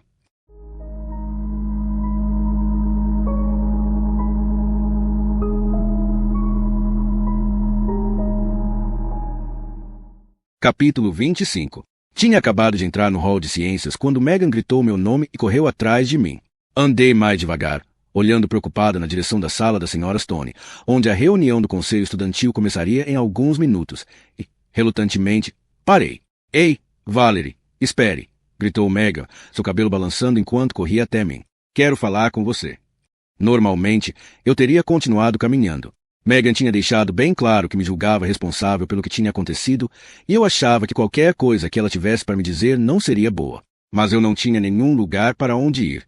Os corredores estavam vazios àquela hora do dia, naquela parte do prédio. Todos os atletas estavam no campo. Os outros já tinham pegado suas caronas para casa. Ei, disse de novo, tomando fôlego ao me alcançar. Está indo para a reunião do conselho estudantil. Sim, respondi sem certeza, cruzando os braços no peito de um jeito defensivo. A Jéssica me pediu. Legal, vou com você. Disse Megan. Olhei para ela por um segundo a mais e comecei a andar devagar até a sala da Sra. Stone. Depois de alguns passos ela disse, gostei da sua ideia de fazer uma cápsula do tempo. Vai ser muito legal. Obrigada, respondi e andei um pouco mais. Mordi o lábio. Pensei, então, perguntei. Sem querer ofender, mas por que você está vindo comigo? Megan inclinou a cabeça para o lado, parecendo pensar sobre o que eu tinha perguntado. Quer saber a verdade? Jéssica me disse para ser legal com você. Bom, ela me disse de verdade, mas, você sabe, ela ficou bem brava comigo porque deixei você de fora e brigamos por causa disso. Fizemos as pazes, mas acho que ela está certa. Pelo menos posso tentar, disse e deu de ombros. Você não faz maldades nem nada. Só é quieta. Normalmente, não sei o que dizer, confessei. Sempre fui quieta. Só que não era muito notado antes, acho. Ela me olhou. Acho que tem razão. Concordou. Dava para ver a sala da Sra. Stone logo à frente. Uma luz estava acesa e ouvi vozes saindo pela porta. A voz da Sra. Stone se destacava. Algumas risadas cortavam o ar. Paramos. Eu queria perguntar uma coisa, disse Megan. Alguém me disse que meu nome estava na lista negra. E eu fiquei pensando, sabe, por quê? Quer dizer, um monte de gente está falando que as vítimas tiveram o que mereciam porque maltrataram o Nick, mas eu nem conhecia vocês. Nunca falei com ele. Apertei os lábios e desejei mais que tudo que já tivesse chegado à sala da Sra. Stone, com Jéssica me protegendo. Megan estava certa sobre uma coisa. Realmente não a conhecíamos tão bem antes do tiroteio. Nunca tínhamos falado com ela nem sabíamos como era sua personalidade. Mas sentíamos que a conhecíamos bem o bastante, por causa das pessoas com quem ela andava. Lembrei do dia em que colocamos o nome da Megan na lista.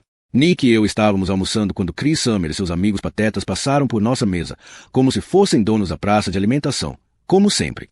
E aí, esquisito, disse Chris. Segura isso pra mim. Falou tirando o chiclete da boca e jogando no purê de batata do Nick. Os amigos dele começaram a rir, as mãos no peito, tropegos como se estivessem bêbados. Cara, que nojo. Boa. Cara, bom proveito, esquisito. Eles caminharam vagarosamente à mesa, levando seu riso com eles. Pude ver a raiva ferver em Nick. Seus olhos ficaram escuros, embotados como buracos negros, seu maxilar tenso. Ficou diferente daquele dia no cinema. Na ocasião, ele pareceu triste, derrotado. Agora, parecia bravo. Ele começou a afastar a cadeira da mesa. Não, disse eu, colocando a mão em seu ombro. Nick já tinha sido repreendido 2 vezes naquele mês por brigar e Anderson o estava ameaçando com uma suspensão. Eles não valem o seu tempo. Aqui, coma o meu purê. Sugere e empurrei minha bandeja na sua direção. Não gosto mesmo de batata. Ele congelou, suas narinas inchadas, as palmas as colocadas firmemente no tampo da mesa. Respirou fundo algumas vezes, se acomodou na cadeira. Não, disse calmamente, empurrando a bandeja de volta para mim. Não estou com fome. Acabamos de almoçar em silêncio, eu lançando olhares dissimulados na direção da mesa de Chris Summer, atrás de nós. Memorizei quem eram as pessoas que estavam lá, entre elas, Megan Norris, todos praticamente se ajoelhando diante de Chris como se ele fosse um deus. E quando cheguei em casa aquela noite, abri meu caderno e escrevi todos os nomes daquelas pessoas, um a um. Parecia realmente justo na época. Eu os odiava tanto pelo que estavam fazendo com Nick, comigo, conosco. Mas, agora, de pé no corredor do lado de fora da sala da Sra. Stone, tudo parecia diferente. Ali, Megan não era tão horrível. Era só outra pessoa confusa tentando fazer a coisa certa. Exatamente como eu. Não tinha nada a ver com você, disse sinceramente a Megan. Foi o Chris. Você estava almoçando com ela uma vez. Comecei a explicar e parei, percebendo que não importava o quanto eu e Nick estávamos bravos naquele dia. Não importava o quanto Chris estava sendo mal com Nick, dado tudo que aconteceu. Não faria sentido para ela. Mal fazia sentido para mim agora. Foi estupidez. Mais que isso, foi errado. Felizmente, a cabeça de Jéssica surgiu atrás da porta da Sra. Stone e nos espiou. Ei, olá, cumprimentou. Achei que tinha ouvido vozes. Vamos, estamos para começar. Ela voltou a desaparecer na sala.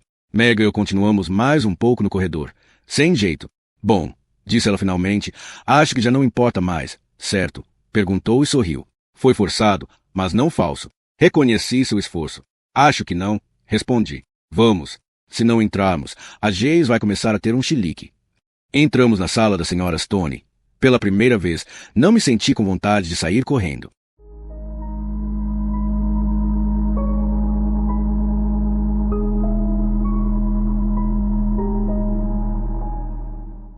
Capítulo 26. Trecho do jornal Tribuna de Garvin. 3 de maio de 2008, repórter Angela Dash. Nick Leville, 17 anos. Embora testemunhas e a polícia tenham identificado Nick Leville, cursava o último ano do ensino médio. Como autor dos disparos, não está claro qual foi sua motivação para cometer os crimes. Ele era meio à parte, mas eu não diria que era um solitário ou coisa parecida, disse Stacey Brinks, aluna do último ano, aos repórteres. Ele tinha uma namorada e um monte de amigos também. Às vezes falava de suicídio. Muito, na verdade, mas nunca falou nada sobre matar alguém. Pelo menos, não para nós. Talvez Valerie soubesse, mas nós não sabíamos. A polícia foi capaz, com a ajuda de vídeos, de rastrear os movimentos de Nick na manhã de 2 de maio e concluir o que aconteceu na cantina naquele dia. Depois de abrir fogo no refeitório cheio de estudantes, a maioria rapazes de classe média alta, Nick Leville atirou em sua namorada, Valerie Leftman, na perna, então, apontou a arma para si.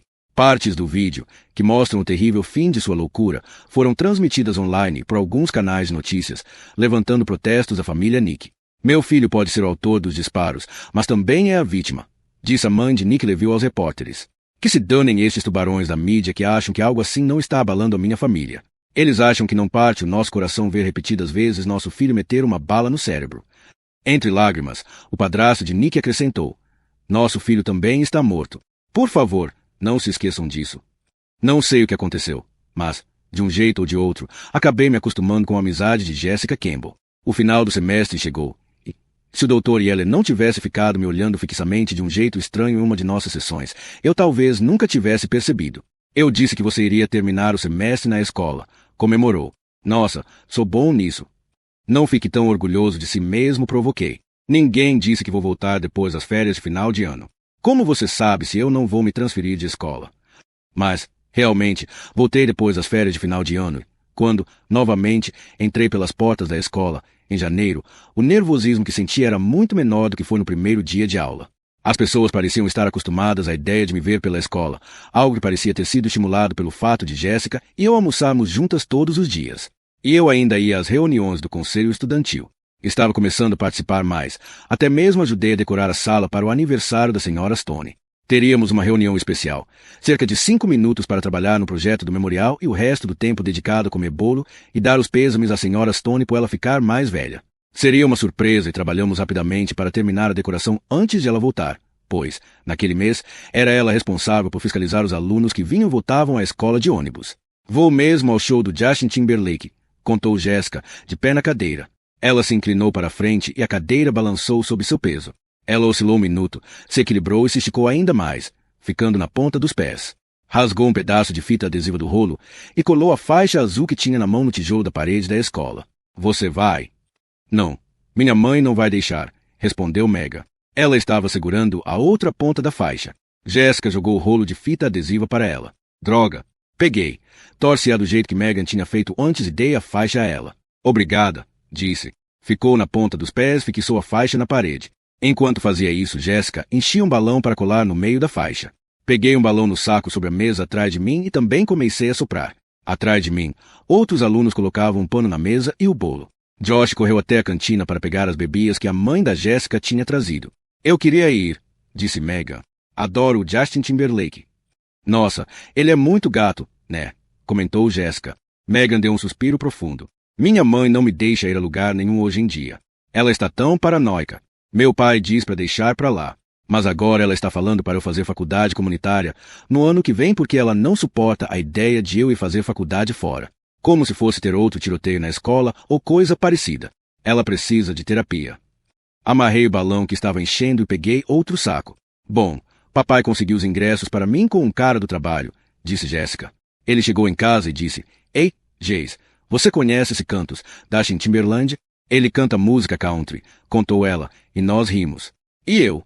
Claro, conheço o Justin Timberlake. E ele, bom, ganhei 2 ingressos para o show dele e posso dar para você, mas tem de ir com o Rod. Então, meu irmão vai vir da faculdade este final de semana e me levar. Tudo bem. Normalmente Rod é muito legal. De jeito nenhum meus pais me deixariam ir com o Troy, disse Megan. Ele sai com perdedores como o Dulce Barnes. Eu provavelmente tomaria um tiro com o Troy junto. Seu rosto ficou vermelho e ela lançou um olhar dissimulado para mim. Eu conhecia Troy. Às vezes, ele ficava com Dulce quando Nick não estava por perto. Troy tinha se formado no colégio Garvin cerca de 3 anos antes e era lendário na escola por ser esquentado. Uma vez, ele arranjou um problema por socar até amassar uma fileira inteira de armários. Megan queria corresponder às expectativas do irmão e o adorava, mas não era igual a ele. Ninguém disse nada durante 1 minuto. Amarrei o balão que estava enchendo e deixei-o cair no chão. Virei. Peguei outro saco e o levei à boca. Você vai ao show, Valerie? Perguntou Megan. Limpei a garganta. Ainda não me sentia totalmente confortável com Megan e acho que o sentimento era mútuo. Disse testando minha voz, que soou casual demais para o jeito como eu me sentia. Acho que não. Acho que estou de castigo para o resto da vida. Por quê? Perguntou ela. Jéssica pulou da cadeira e começou a me ajudar com os balões. Bom, os tiros. Respondi. Senti meu rosto queimando. Megan me dirigiu um olhar curioso. Então, disse. Mas não foi culpa sua. Você também tomou um tiro. Mas acho que meus pais não veem a coisa desse jeito. Eles não param de falar da minha falta de julgamento. Megan deu um gemido em tom de reprovação e exclamou. Isso é tão injusto. Jéssica amarrou seu balão. Você já perguntou a ele se pode sair? Quis saber ela. Balancei a cabeça. Nem tenho para onde ir, disse, dando de ombros. O pessoal atrás de nós decidia calmamente onde colocar as velas de aniversário. Jace, você deveria convidar a Valerie para a festa do Alex, disse Megan. Ela pulou da cadeira e se afastou para admirar a faixa. Como está? Jéssica colocou as mãos na cintura e estudou a parede. Acho que está perfeito. O que você acha, Val? Fiquei de pé. Parece legal. Todas nós sopramos os balões por alguns minutos. Então, Jéssica disse, a Megan estava falando da festa que a gente vai no dia 25. É uma festa de celeiro. Já foi em alguma. Balancei a cabeça e amarrei meu balão. Vai ser na fazenda do Alex Gold. Seus pais vão para a Irlanda por 2 semanas. Vai ser uma festa bem louca. Da última vez, perdi meus sapatos, completou Megan. E a Jamie Pembroke ficou toda vomitada. Lembra? Ela e Jéssica riram. Você devia vir, Val, acrescentou Megan. É muito legal. Venha mesmo, disse Jéssica. Ela se aproximou e cutucou o meu braço. Todo mundo vai dormir em casa. Fingi que iria pensar, que estava entusiasmada com o convite, mas o alarme tocou tão alto na minha cabeça que mal pude raciocinar. Uma coisa era ir à reunião do conselho estudantil com Jéssica, almoçar com ela sentada no corredor. Outra coisa completamente diferente era ir a uma festa cheia de amigos dela. Eu só conseguia imaginar o que alguns deles diriam sobre ela me convidar. Podia apenas imaginar o que Nick diria se eu fosse. Não tinha jeito de eu conseguir lidar com aquilo. Mas Jéssica me olhava com tanta seriedade, tão aberta, que não podia recusar sem ao menos fingir que tinha pedido para meus pais. Está certo, disse eu. Vou tentar. Jéssica sorriu com alegria e até Megan riu um pouco. Legal. O que é isso? Perguntou a senhora Stone no corredor. Ela ainda estava encolhida de frio e seu nariz estava vermelho por causa do vento forte que apareceu do nada naquela manhã. Surpresa! Gritamos em uníssono e a sala entrou em uma erupção de sons de buzina e gritos de viva. A senhora Stone colocou a mão no peito e olhou ao redor da sala, mas pareceu ficar mais tempo olhando para mim, Jessica e Megan, enquanto ríamos, de pé, uma ao lado da outra, roçando os ombros e tagarelando. Que surpresa incrível, disse ela, enxugando o canto dos olhos.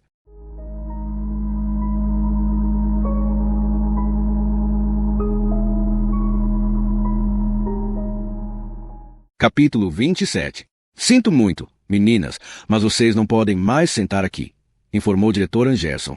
Os pedreiros vão entrar e sair por aqui. Jéssica e eu ficamos de pé, segurando as bandejas à nossa frente. Pedreiros tinham entrado e saído do prédio a manhã toda, martelando, quebrando e usando máquinas barulhentas que tornavam totalmente impossível se concentrar em qualquer coisa. Estavam instalando novas portas nas salas de aula, portas com janelas, e substituindo o vidro dos dois lados por material à prova de balas. As portas que estavam instalando eram trancadas por dentro quando fechavam, o que significa que, se você precisasse ir ao banheiro durante a aula, teria de bater para entrar de novo. É claro que isso era feito para que ficássemos em uma pequena fortaleza de segurança, no caso de alguém entrar no prédio com uma arma, uma bomba ou coisa parecida. Tudo bem, disse Jéssica. Olhamos uma para a outra e ambas viramos e encaramos a cantina. Vamos, disse ela com sua velha voz de Jéssica, a comandante que eu me lembrava tão bem. Você pode se sentar comigo. Ela jogou o cabelo com confiança sobre um ombro e aprumou o peito, caminhando destemida através da multidão. Senti meus pés frios e pesados, mas segui de qualquer forma. Ela me levou até o que eu conhecia como quartel-general das BVS, e só de pensar ficava em pânico. Oi, pessoal, disse Jéssica. Ela colocou a bandeja na mesa e empurrou 2 cadeiras vazias. A conversa na mesa parou na hora. Oi, Jace, respondeu Megan. Só que a voz dela estava baixa e ela não sorriu. Aquele momento na reunião do conselho estudantil enchendo balões juntas poderia facilmente ter sido uma alucinação. Oi, Val. Tentei sorrir, mas falar estava fora de questão. Achei que agora você almoçava no corredor, comentou Josh. Com ela. Anderson proibiu isso, é claro, disse Jéssica. Ela se sentou e se virou para mim. Vem, Val. Senta. Ninguém vai ligar. Alguém fez um TCH. Quando ela disse aquilo, mas não pude perceber quem. Sentei-me, concentrando-me apenas na comida na minha bandeja, porém sabia que não conseguiria comer. De repente, o molho de carne parecia uma geleia marrom, e a carne, plástico. Meu estômago revirara como louco. Ei, Jace, você vai na festa do celeiro? Perguntou alguém. Sim, nós 2 vamos. 2? Quem? Jéssica apontou para mim com o garfo. Convidei a Val para dormir em casa na noite da festa. De jeito nenhum, disse Josh, com aquela voz grossa de Josh. Vai sim, respondeu Jéssica. Qual é o problema? Percebi o tom snob na sua voz, o qual eu conhecia tão bem. Quantas vezes eu ouvi direcionado a mim. O que você está olhando, irmã da morte? Que botas legais, irmã da morte. Como se eu fosse falar com seus amigos lesados, irmã da morte. Está com problema? Qual é o problema com você? Existe um problema, irmã da morte. Só que, daquela vez, o tom de sua voz não era dirigido a mim, mas aos amigos sobre os quais ela reinava. Senti-me aliviada. Então, senti-me culpada por estar aliviada. Naquele momento, não saberia dizer quem mudou mais, Jéssica Campbell ou eu. Para falar a verdade, ainda não pedi aos meus pais. Murmurei a Jéssica. Eu ia pedir este final de semana. Ela fez um gesto para mim, indicando que eu esperasse. Sua atenção estava concentrada no outro lado da mesa. Os olhos estavam semicerrados, desafiando seus amigos a fazer qualquer objeção à minha presença. Ela segurava o garfo com firmeza, em frente a ela. O humor à mesa mudou e pairou uma atmosfera de constrangimento no ar. Todos olhavam suas próprias bandejas e as vozes baixaram. Várias pessoas à mesa murmuravam alto bastante para eu perceber que falavam de mim, mas não tão alto que eu pudesse entender o que diziam. Ouvi, porém, alguém falar. Ela vai levar o caderno, e outra pessoa riu e respondeu. Ela vai levar um amigo. Era demais. Fui estúpido ao pensar que poderia me enturmar com eles, mesmo apesar de já ter passado bastante tempo. Mesmo com Jéssica ao meu lado. Veja o que é real. Era o que o Dr. Yeller queria que eu fizesse. Veja o que realmente está acontecendo. Bem, eu podia ver o que realmente estava acontecendo e não era nada bom. Era a mesma coisa que antes. Só que, na época, eu teria escrito o nome deles na lista negra e corrido até Nick em busca de conforto. Agora, eu era uma pessoa diferente e não tinha ideia o que fazer, a não ser fugir. Esqueci, disse, ficando em pé com minha bandeja. Tenho de entregar um relatório de inglês antes da última aula ou vou levar um 0. Droga, expliquei, tentando rir, mas minha boca estava seca e, quando falei, tenho certeza de que as palavras saíram truncadas. Levantei-me e levei minha bandeja até a janela de entrega de pratos. Joguei todo o almoço no lixo e saí apressado para fora da cantina, ouvindo vagamente a voz do Dr. Haller na minha cabeça. Se você continuar a perder peso, sua mãe vai perguntar sobre anorexia de novo. Andei rapidamente até o banheiro feminino, na ala de comunicação artística, e me tranquei no reservado de deficientes físicos. Fiquei lá até o sinal tocar, prometendo a mim mesma que não iria de jeito nenhum àquela festa.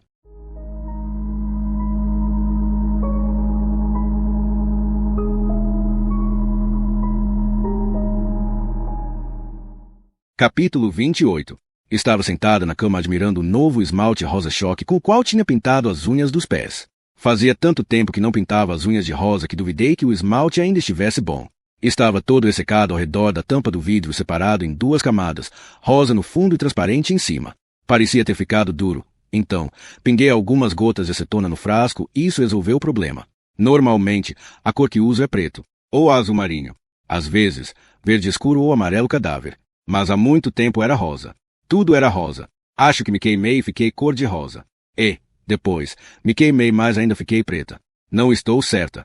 Tudo que sei é que finalmente cedi à curiosidade e peguei de debaixo da pia a velha caixa de esmaltes que há muito tinha sido levada para lá pela linda princesa Valerie do céu e me pus a pintar as unhas dos pés de rosa-choque. Não machucaria ninguém se minhas unhas ficassem rosa por alguns dias, certo? Ainda estava esperando as unhas secarem, soprando de leve sobre elas, quando ouvi uma batida, muito leve, na minha porta. Inclinei-me e baixei o volume do aparelho de som. Sim. A porta abriu um pouco e papai enfiou a cabeça nesse espaço. Ele fez uma careta em direção ao aparelho de som, por isso inclinei-me novamente e o desliguei. Podemos conversar? Perguntou ele. Acenei a cabeça afirmativamente. Eu e ele não nos falávamos desde o incidente com Britney Brenna 2 semanas antes. Ele entrou no quarto e o atravessou como se estivesse pisando em um campo minado. Empurrou uma pilha de camisetas com o pé. Notei que usava tênis de corrida, e jeans e uma camisa polo. Era seu visual casual, mas, mesmo assim, formal. Ele se sentou na beira da minha cama. Não disse nada de imediato, apenas ficou olhando as unhas dos meus pés. Contraí os dedos instintivamente e fiquei com medo de estragar a pintura. Relaxei-os. Apenas uma unha tinha borrado. Com o polegar, retirei a maior parte do esmalte e então, fiquei olhando meu pé que, de repente, parecia tão vulnerável e imperfeito com uma unha pintada de rosa-choque na ponta e sem nada no centro. Era como se tivesse começado, mas esquecido de terminar de me embelezar. Cor nova? Perguntou, o que achei uma pergunta realmente estranha vinda de papai. Pais reparam na cor do esmalte que as filhas usam? Não estava certa, mas não era algo que meu pai repararia e isso me fez ficar apreensiva. Não. Muito velha. Respondi. Ah, fez ele, e continuou ali sentado mais um tempo. Ouça, Val, sobre Briley, pensei. Claro, o nome dela é Briley. Pai. Comecei a falar, mas ele ergueu a mão para me interromper. Engoli em seco. Qualquer sentença que começasse com ouça, Val, sobre Briley, não era o início de uma conversa agradável. Tinha certeza disso. Apenas ouça, disse ele. Sua mãe fez uma pausa. Sua boca abriu e fechou algumas vezes, como se não soubesse que falar a partir daquele ponto. Suas mãos estavam caídas pesadamente no colo. Seus ombros, tombados. Pai, não vou contar para mamãe. Você não precisa fazer isso, comecei a dizer, mas ele me interrompeu. Já fiz, admitiu. Já fiz. Fiquei quieta. Então, os dedos dos meus pés estavam ficando frios. Olhei fixamente para eles, esperando que o rosa-choque se transformasse em roxo ou azul gelo como aqueles anéis indicadores de humor. Talvez a amarelo cadáver não fosse uma cor assim tão do passado. Comecei a me perguntar quem era a impostora, a velha Valerie ou a nova, algo que eu sentia diversas vezes depois dos tiros de Nick, como se eu pudesse mudar de uma hora para outra. Eu contei, confessou finalmente. Contei tudo para ela, para sua mãe. Eu não disse nada. Não sabia o que dizer. O que eu podia dizer? Ela não recebeu bem a notícia, é claro. Está muito brava. Pediu que eu fosse embora. Puxa, suspirei. Se isso faz qualquer diferença para você, eu amo Briley. Eu a amo há muito tempo. Provavelmente vamos nos casar. Fazia diferença, mas provavelmente não da maneira como ele esperava. Pensei com uma satisfação sombria que eu finalmente teria uma mondrasta, uma monstra madrasta. De algum modo, dentro do contexto da minha vida, aquilo se encaixava. Senti uma ponta de arrependimento. Ter uma mondrasta teria sido algo que eu e Nick teríamos em comum. Ficamos sentados em silêncio por um tempo. Imaginei que papai estaria pensando, porque ainda estava ali. Será que estava esperando perdão? Esperava que eu dissesse que estava tudo bem ele fazer aquilo? Esperava que eu fizesse alguma declaração magnânima aceitando Briley na minha vida. Quanto tempo você ela estão juntos? Perguntei. Ele ergueu um pouco os olhos para poder olhar dentro dos meus. Acho que foi a única vez em que olhei meu pai nos olhos. Se fiquei surpresa com a profundidade que vi. Penso que sempre percebi meu pai como uma pessoa monodimensional. Nunca pensava em nada que não fosse trabalho. Nunca tinha uma emoção que não fosse impaciência ou raiva. Isso aconteceu muito antes dos tiros, confessou, com uma risadinha amarela. Em alguns aspectos, o tiroteio aproximou sua mãe de mim. Ficou mais difícil deixá-la. Eu magoei Briley 1 milhão de vezes nos últimos meses. Era para eu ter ido morar com ela no verão. Esperávamos estar casados agora. Mas os tiros, ele deixou. Como muitos outros, a sentença inacabada depois dessas palavras, como se por si só explicassem tudo. Eu sabia, porém, o que ele queria dizer, sem precisar completar a frase. Os tiros mudaram tudo. Para todos. Até mesmo para Briley, que não tinha nada a ver com o colégio Garvin. Eu não podia deixar Jenny depois disso. Ela estava passando por grandes dificuldades. Respeito sua mãe e não quero magoá-la. Eu só não a amo. Não do jeito que amo Briley. Então você vai mesmo fazer isso, disse eu. Quer dizer, ir embora. Ele balançou a cabeça devagar. Sim, respondeu. É a coisa certa a fazer. Eu tenho de fazer. Queria que houvesse uma parte em mim que se rebelasse contra isso. Não, você não tem de fazer isso. Queria gritar para ele. Não, você não pode. Mas não consegui. Porque a verdade, e nós dois sabíamos disso, era que ele já teria ido embora há muito tempo. Eu o tinha feito ficar, quando tudo o que ele queria era estar em outro lugar. De um modo esquisito, ele era outra vítima dos tiros. Uma das pessoas que não conseguiram escapar. Você está brava? Perguntou, o que achei ser uma pergunta realmente estranha. Sim, admiti. E estava. Só não tinha certeza se estava com raiva dele. Mas não julguei que ele precisava saber. Acho que não queria saber. Mas creio que era importante para ele notar que eu me importava a ponto de ficar brava. Algum dia você irá me perdoar. Quis saber. Algum dia você irá me perdoar. Disparei de volta, olhando diretamente nos olhos. Ele sustentou o olhar durante alguns momentos. Então, se levantou em silêncio e foi em direção à porta. Não se virou ao alcançá-la. Apenas pegou a maçaneta e ficou com a mão lá. Não, respondeu sem me olhar. Talvez isso faça de mim um mau pai, mas não sei se consigo. Não importa o que a polícia disse, você estava envolvida no tiroteio. Valerie, você escreveu os nomes na lista. Você escreveu meu nome na lista. Você tinha uma boa vida aqui. Pode não ter puxado o gatilho, mas ajudou a provocar essa tragédia. Abriu a porta. Sinto muito. Sinto mesmo, disse e saiu para o corredor. Vou deixar meu novo endereço e telefone com a sua mãe, completou antes de sair da minha vista.